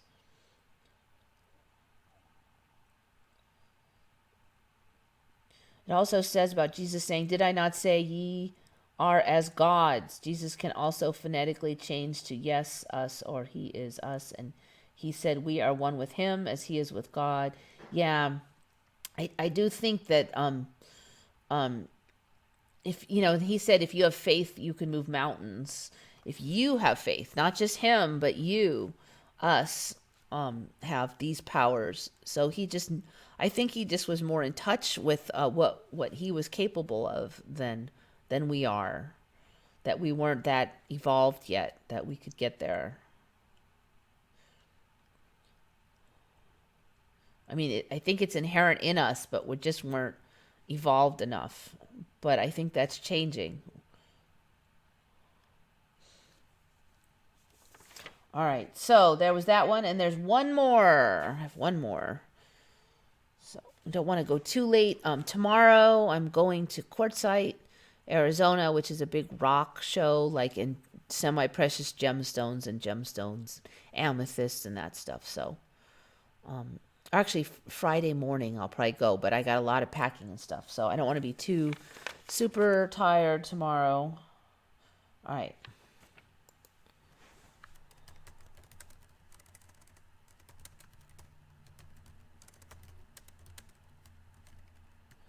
So this one was brought up by Heart's Truth, commenter on the channel. This weird illness. The jumping Frenchmen of Maine were a group of 19th century lumberjacks who exhibited a rare disorder of unknown origin. The syndrome entails an exaggerated startle reflex, which may be described as an uncontrollable jump. Individuals with this condition can exhibit sudden movements in all parts of the body. One thing weird is, I mean, are these people all like interbred and related? Because why would they all have it if it was genetic? So if it's not genetic, did they have some weird like disease? I've never heard of this. There's so many weird disorders in this timeline. So many weird signs and symptoms. Usually begin after puberty or during the teenage years. Individuals affected by this disorder display an abnormal and exaggerated startle reaction consisting of jumping, screaming, flailing of the arms, hitting or throwing objects. So they're talking about this like you could get it now. A startle reaction is caused by sudden or unexpected stimuli, such as loud, unexpected noises. So, I mean, are people going to start getting this thing where they get startled and they scream and flail their arms like on a cartoon? Blah! I mean, I don't know what kind of world we're going to have if this is a thing. Following the startle reaction, affected individuals may repeat back words or phrases in a parrot-like manner, and they may involuntarily mimic or imitate movements or gestures. Some affected individuals may involuntarily swear or utter obscene or socially inappropriate words or phrases. Some affected individuals may exhibit automatic or forced obedience after a startle response, during which they automatically respond to simple commands such as jump, run, or hit. Normally, these individuals would not respond to such commands. In most cases, the symptoms lessen in frequency and severity as affected individuals grow older. The intensity of the startle response may be affected by the frequency of being startled, as well as fatigue, stress, or emotional tension. An individual must be startled to elicit the reaction. Jumping Frenchmen of Maine can dramatically impact daily life because of the inability to control or mediate stimuli in the course of one's day. Individuals with Jumping Frenchmen of Maine. What's up with that name? It's called I don't know, were often teased deliberately, causing an increase in the frequency. The exact cause is unknown, believed to be a neuropsychiatric disorder. What's weird is that they don't get it until they're older. Maybe a somatic neurological disorder caused by a gene mutation. More research is necessary. Originally identified in the Moosehead Lake region of Maine among French Canadian lumberjacks. Seems to have been more common in the lumberjack camps in the region. Similar behavior has been observed in isolated populations in Louisiana, where it is called Ragin' Cajuns, Malaysia, where it is called Lata, Siberia, where it is called Myriachit, as well as India, Somalia, Yemen, and the Philippines. There's a lot of really weird neurological disorders in this timeline.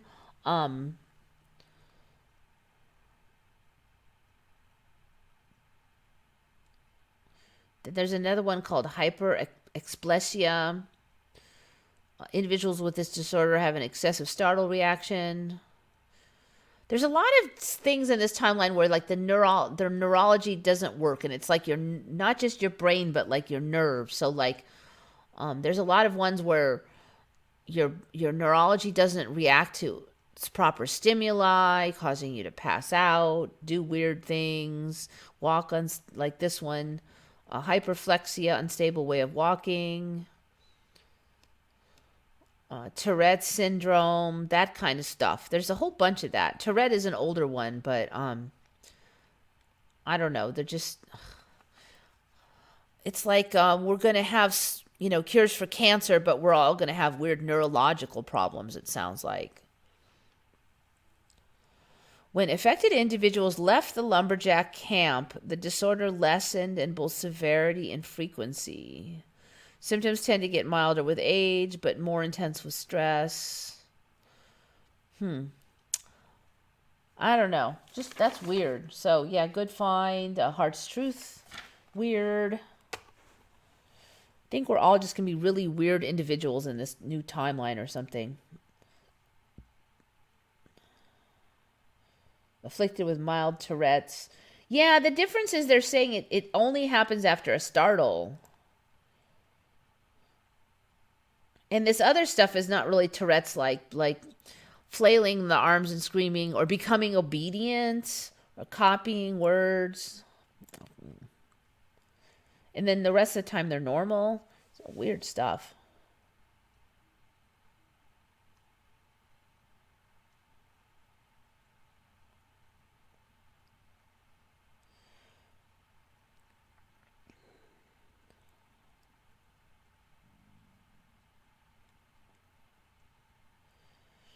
Aphantasia. Yeah. Actually, I've always you said it was on Fantasia. I think it's Aphantasia is what we're looking at. I'll look at though and see if you have, just to make sure there's not another one I don't know about. Yeah, aphantasia, a condition where one does not possess a functioning mind's eye. That is me. I've always had that. I have aphantasia. I have face blindness, or I don't recognize people by face. That's why when I go to these conferences, and if you have a channel and I don't recognize you, do not take it personally, because I don't recognize people by face very well. And sometimes I have to see you like 10 times, and you, to me, you look different in real life than the video. And it's just not that. I could have seen your videos like 10 times and I won't recognize you. So just don't take it personally. And I might have seen you at the last conference, and then I'll see you at the next one, and I still won't remember who you were by face. I might remember talking to somebody, I remember what was said. I just can't remember you by face a lot of times. So don't take it personally. See, that's another weird thing. I always had that face blindness. It used to be super rare. First they said it had to be by like injuries to the brain. Then they finally said, oh, there's genetic versions of it. And now they're saying like 2% of the population has it. So same thing with aphantasia. I used to, talk to people. Do you have this? Blah, blah, blah. Nobody knew what I was talking about. Now it's a thing.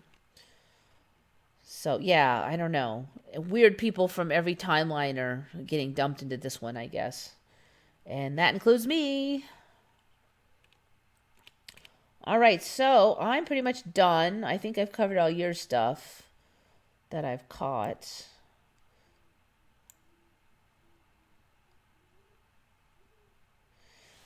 Irlen syndrome. If you have aphantasia, you might have Irlen syndrome. Well, let me check that one out real quick. Irlen syndrome. Irlen syndrome. Scotopic sensitivity syndrome. It's a perceptual processing disorder. I do not know this one. Let me check this one out. I do have visual snow. That's another one. That one started in the 90s, right around when things got shifty. Don't know if it's related or what, but it's a problem with the brain's ability to process visual information. This problem tends to run in families, is not currently identified. Ooh, interesting.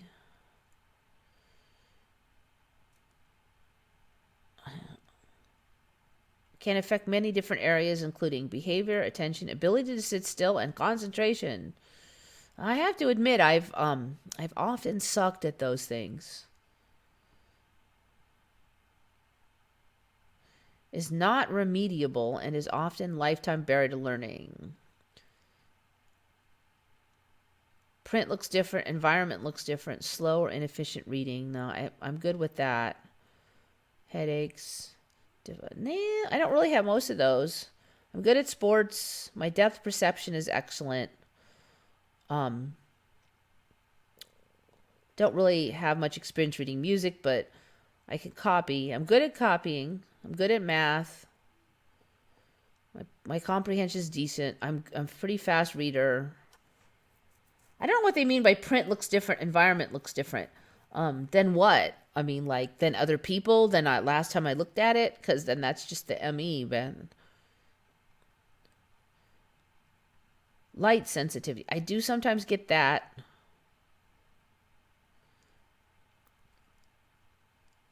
Feels tired, sleepy, dizzy, anxious, irritable. Well, who doesn't? Headaches, mood changes, restlessness, or have difficulty staying focused. Sometimes. I don't know.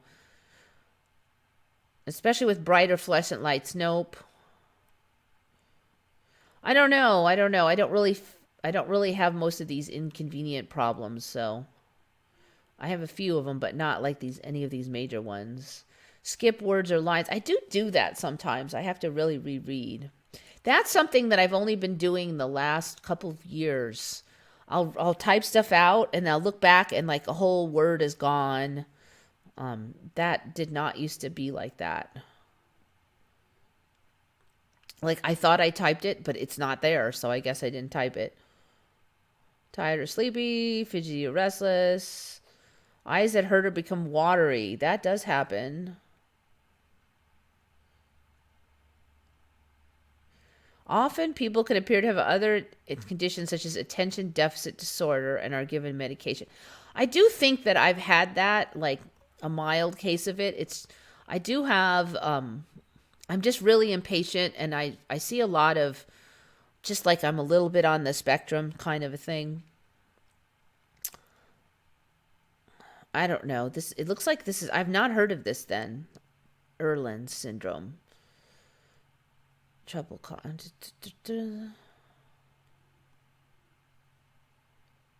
Clumsiness. I'm not that. I don't have problems catching balls. Words on page lack clarity or stability, may appear to be blurry, moving, or disappear. This doesn't really look like me. I really think that I might have more like attention deficit disorder, more like. It's gotten a lot better lately, but I've gotten a lot more patient. I actually started a new diet eating plan on the 1st. And interestingly, it kind of goes against like everything they tell you you should do to eat healthy, or most of it. And I feel really good since I've been eating this way. So if it keeps up, there's some really good science behind it that one guy figured out. And I'll probably do some videos on it if it keeps up like this, because this is the best I may have ever felt. It's the middle of the night. I feel pretty spry. I haven't been getting sick. This is even better than the allergy pills by far. I don't know if this is backwards land. Like, it just seems like everything that's on the media is like the opposite of reality, and maybe health advice is too. I'm starting to really wonder, because I don't know how it's going to work out where I have to come and say, look, the way to be healthy is to go against every bit of medical advice that is currently on the media and anywhere, and you'll feel much better. But that's kind of how it's working out. All right, so anyway, thanks for that. That's interesting, Irlen. I'm going to have to keep an eye on that and see how that definition evolves. CBD oil is really healthy for your endocannabinoid system.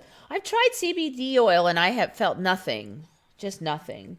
It's kind of good as a skin moisturizer, but it's kind of stinky because it smells like old tobaccos or something. So I'll be sticking with the emu oil, I think, on that. And CBD oil is not cheap, so.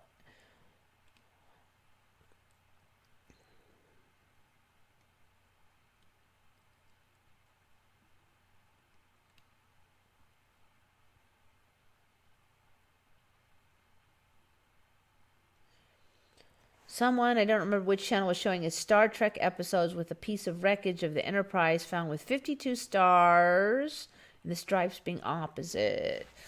Oh, I think I remember seeing that.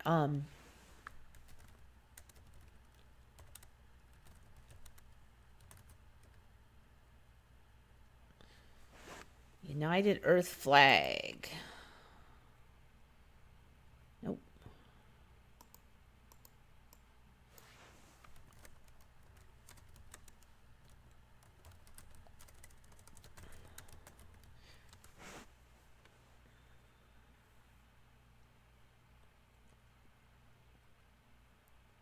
All right, so that was called the Royal. Dum, dum, dum.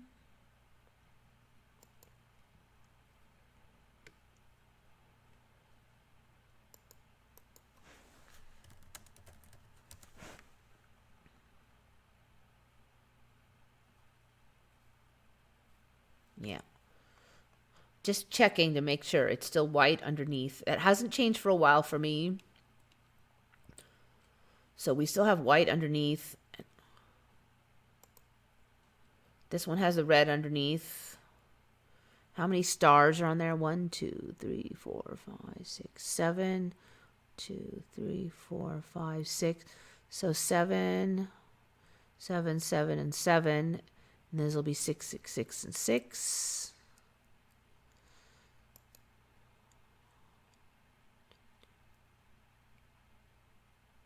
Two, 3, 4. So that's going to be more than 52, isn't it? Okay, 7 times 4 and 6 times 4. Add them together. 1, 2, 3, 4, 5.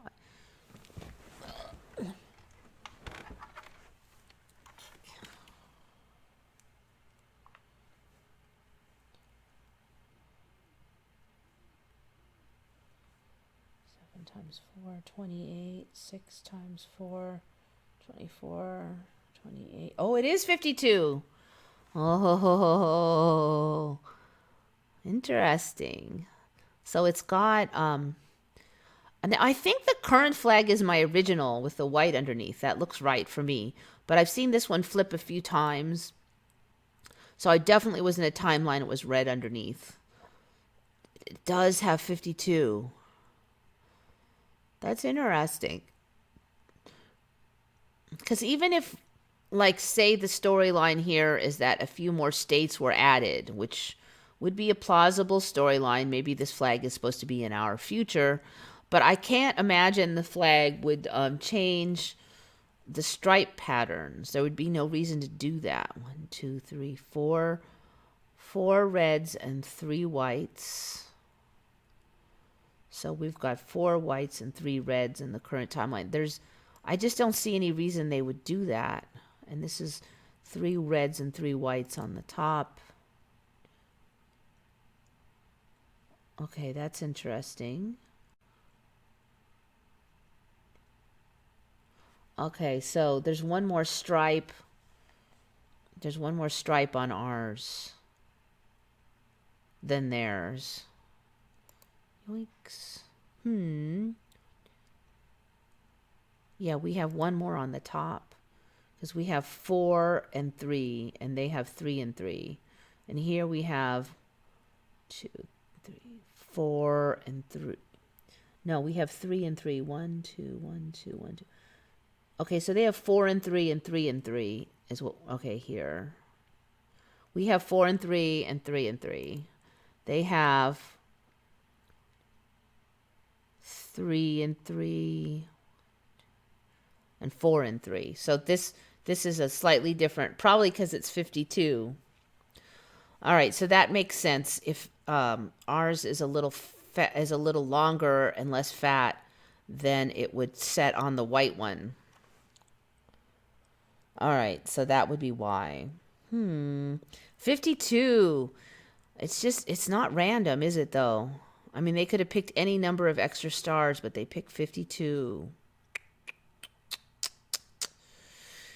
That's really interesting. And the NASA logo without the without the crosshatches on the A. So it's inverted V's. What does the NASA logo look like now? Dum, dum, dum. Oh, look. Yeah, see, with the there's no crosses on the A's again. I think somebody's already brought that up. I think I have too. That the NASA. Let me just look up Logopedia. How long has that been in the case? I think I've done this before, but I don't remember what I came up with. 1975 to 1992. No. Okay. Yeah, that's definitely an ME. That I don't know, this timeline loves its inverted V's. So that was probably the NASA logo when that Star Trek was made. They were assuming they never changed it. Okay, yeah, I don't think it's a coincidence. I don't know what it means. It's got, it's probably some kind of clue. I don't know what it means exactly. Interesting, though. So, yeah, Nachiketa, good find. I think all I remember for that one is it had a different color stripe under the blue. But that's why, because it added 2 stars. So somebody was smart enough to count the stars, and that wasn't me. So whatever channel figured that out, good job. That's actually not an ME for me, the 52 states. So that's probably why I don't hunt for it as much. One of the few that I have not seen. That one, and I don't remember Tank Man getting run over. I see so many other ones. You would think that I would see those, but I don't. Font will move around the page when you're trying to read. It's like dyslexia, but different. Oh, for that Irlen syndrome. Yeah, that I have not heard of that one before. My brother had dyslexia, so I kind of did research that stuff before a couple times. I just got 3D vision where colors are at different depths now. I don't know, I've always had really funky vision, but it's not enough to really cause trouble. Like when I read, I can read and stuff. So yeah, I see like extra colors and stuff. patterns where there's none.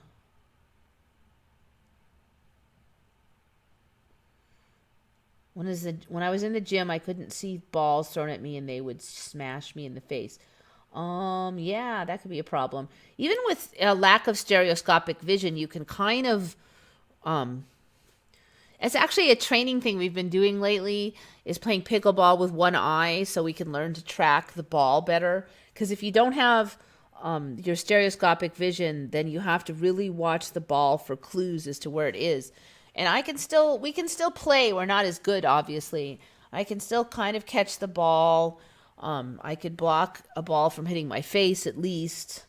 So I would say that it's beyond just a case of not having stereoscopic vision. Irlen syndrome.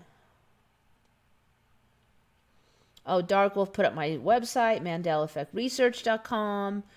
I think I put a few things up since last week, but it'll be kind of on hold for a few weeks until I get back from quartzite. Antarctica approaching. Yeah, I'm just waiting to see what happens with Antarctica because it's already now. It's a series of islands with one big land area that's full of lakes now. That is if they take off the ice. We've got desert and dirt all in the middle and moss. So I don't know. It's become like this, and they're calling places in there called oases. So are we going to get this like tropical, like tropical archipelago of atolls or what? I mean, what are we going to get in Antarctica? What a trip. The other thing I've noticed is if you look at Greenland, the edges are greening now. They used to always show Greenland as all white, but now the edges are getting green.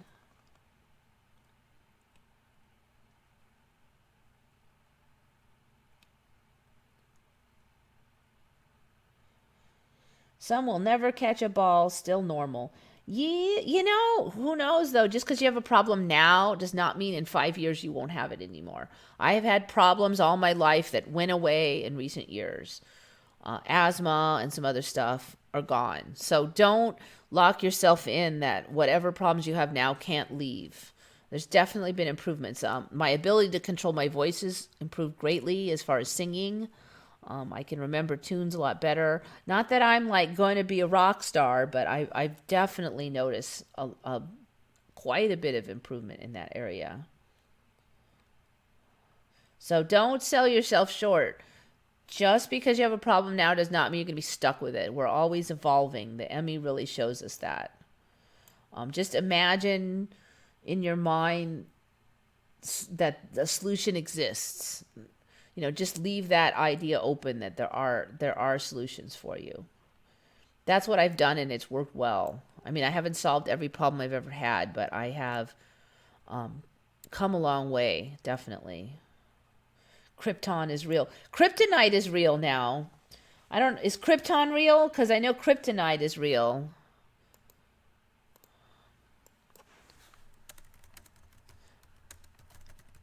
I mean, there's so many planets, so I imagine they probably called one Krypton. But kryptonite is real. There really is a stone called that now. Krypton is a fictional planet.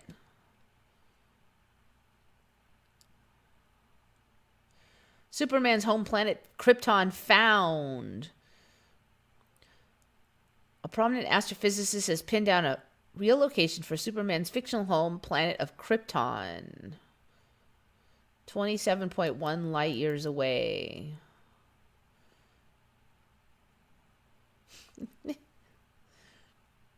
All right, so they pinned down where it was and named a planet Krypton, apparently. But yeah, kryptonite was not a real stuff before in my old timeline. That's why they called it that, because they were inventing a word for something that didn't exist.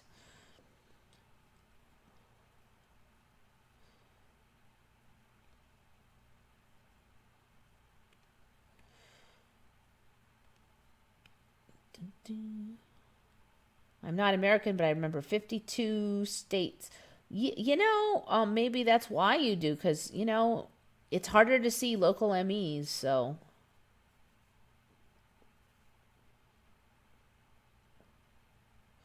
bunch of people from out of country remember 52. That's extra interesting because 50 is a way easier number to remember than 52.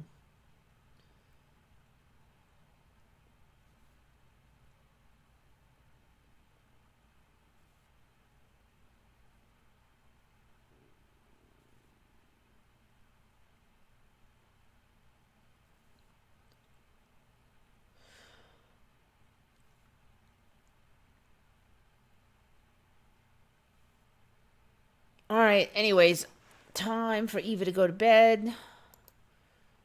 Turn off some of this stuff.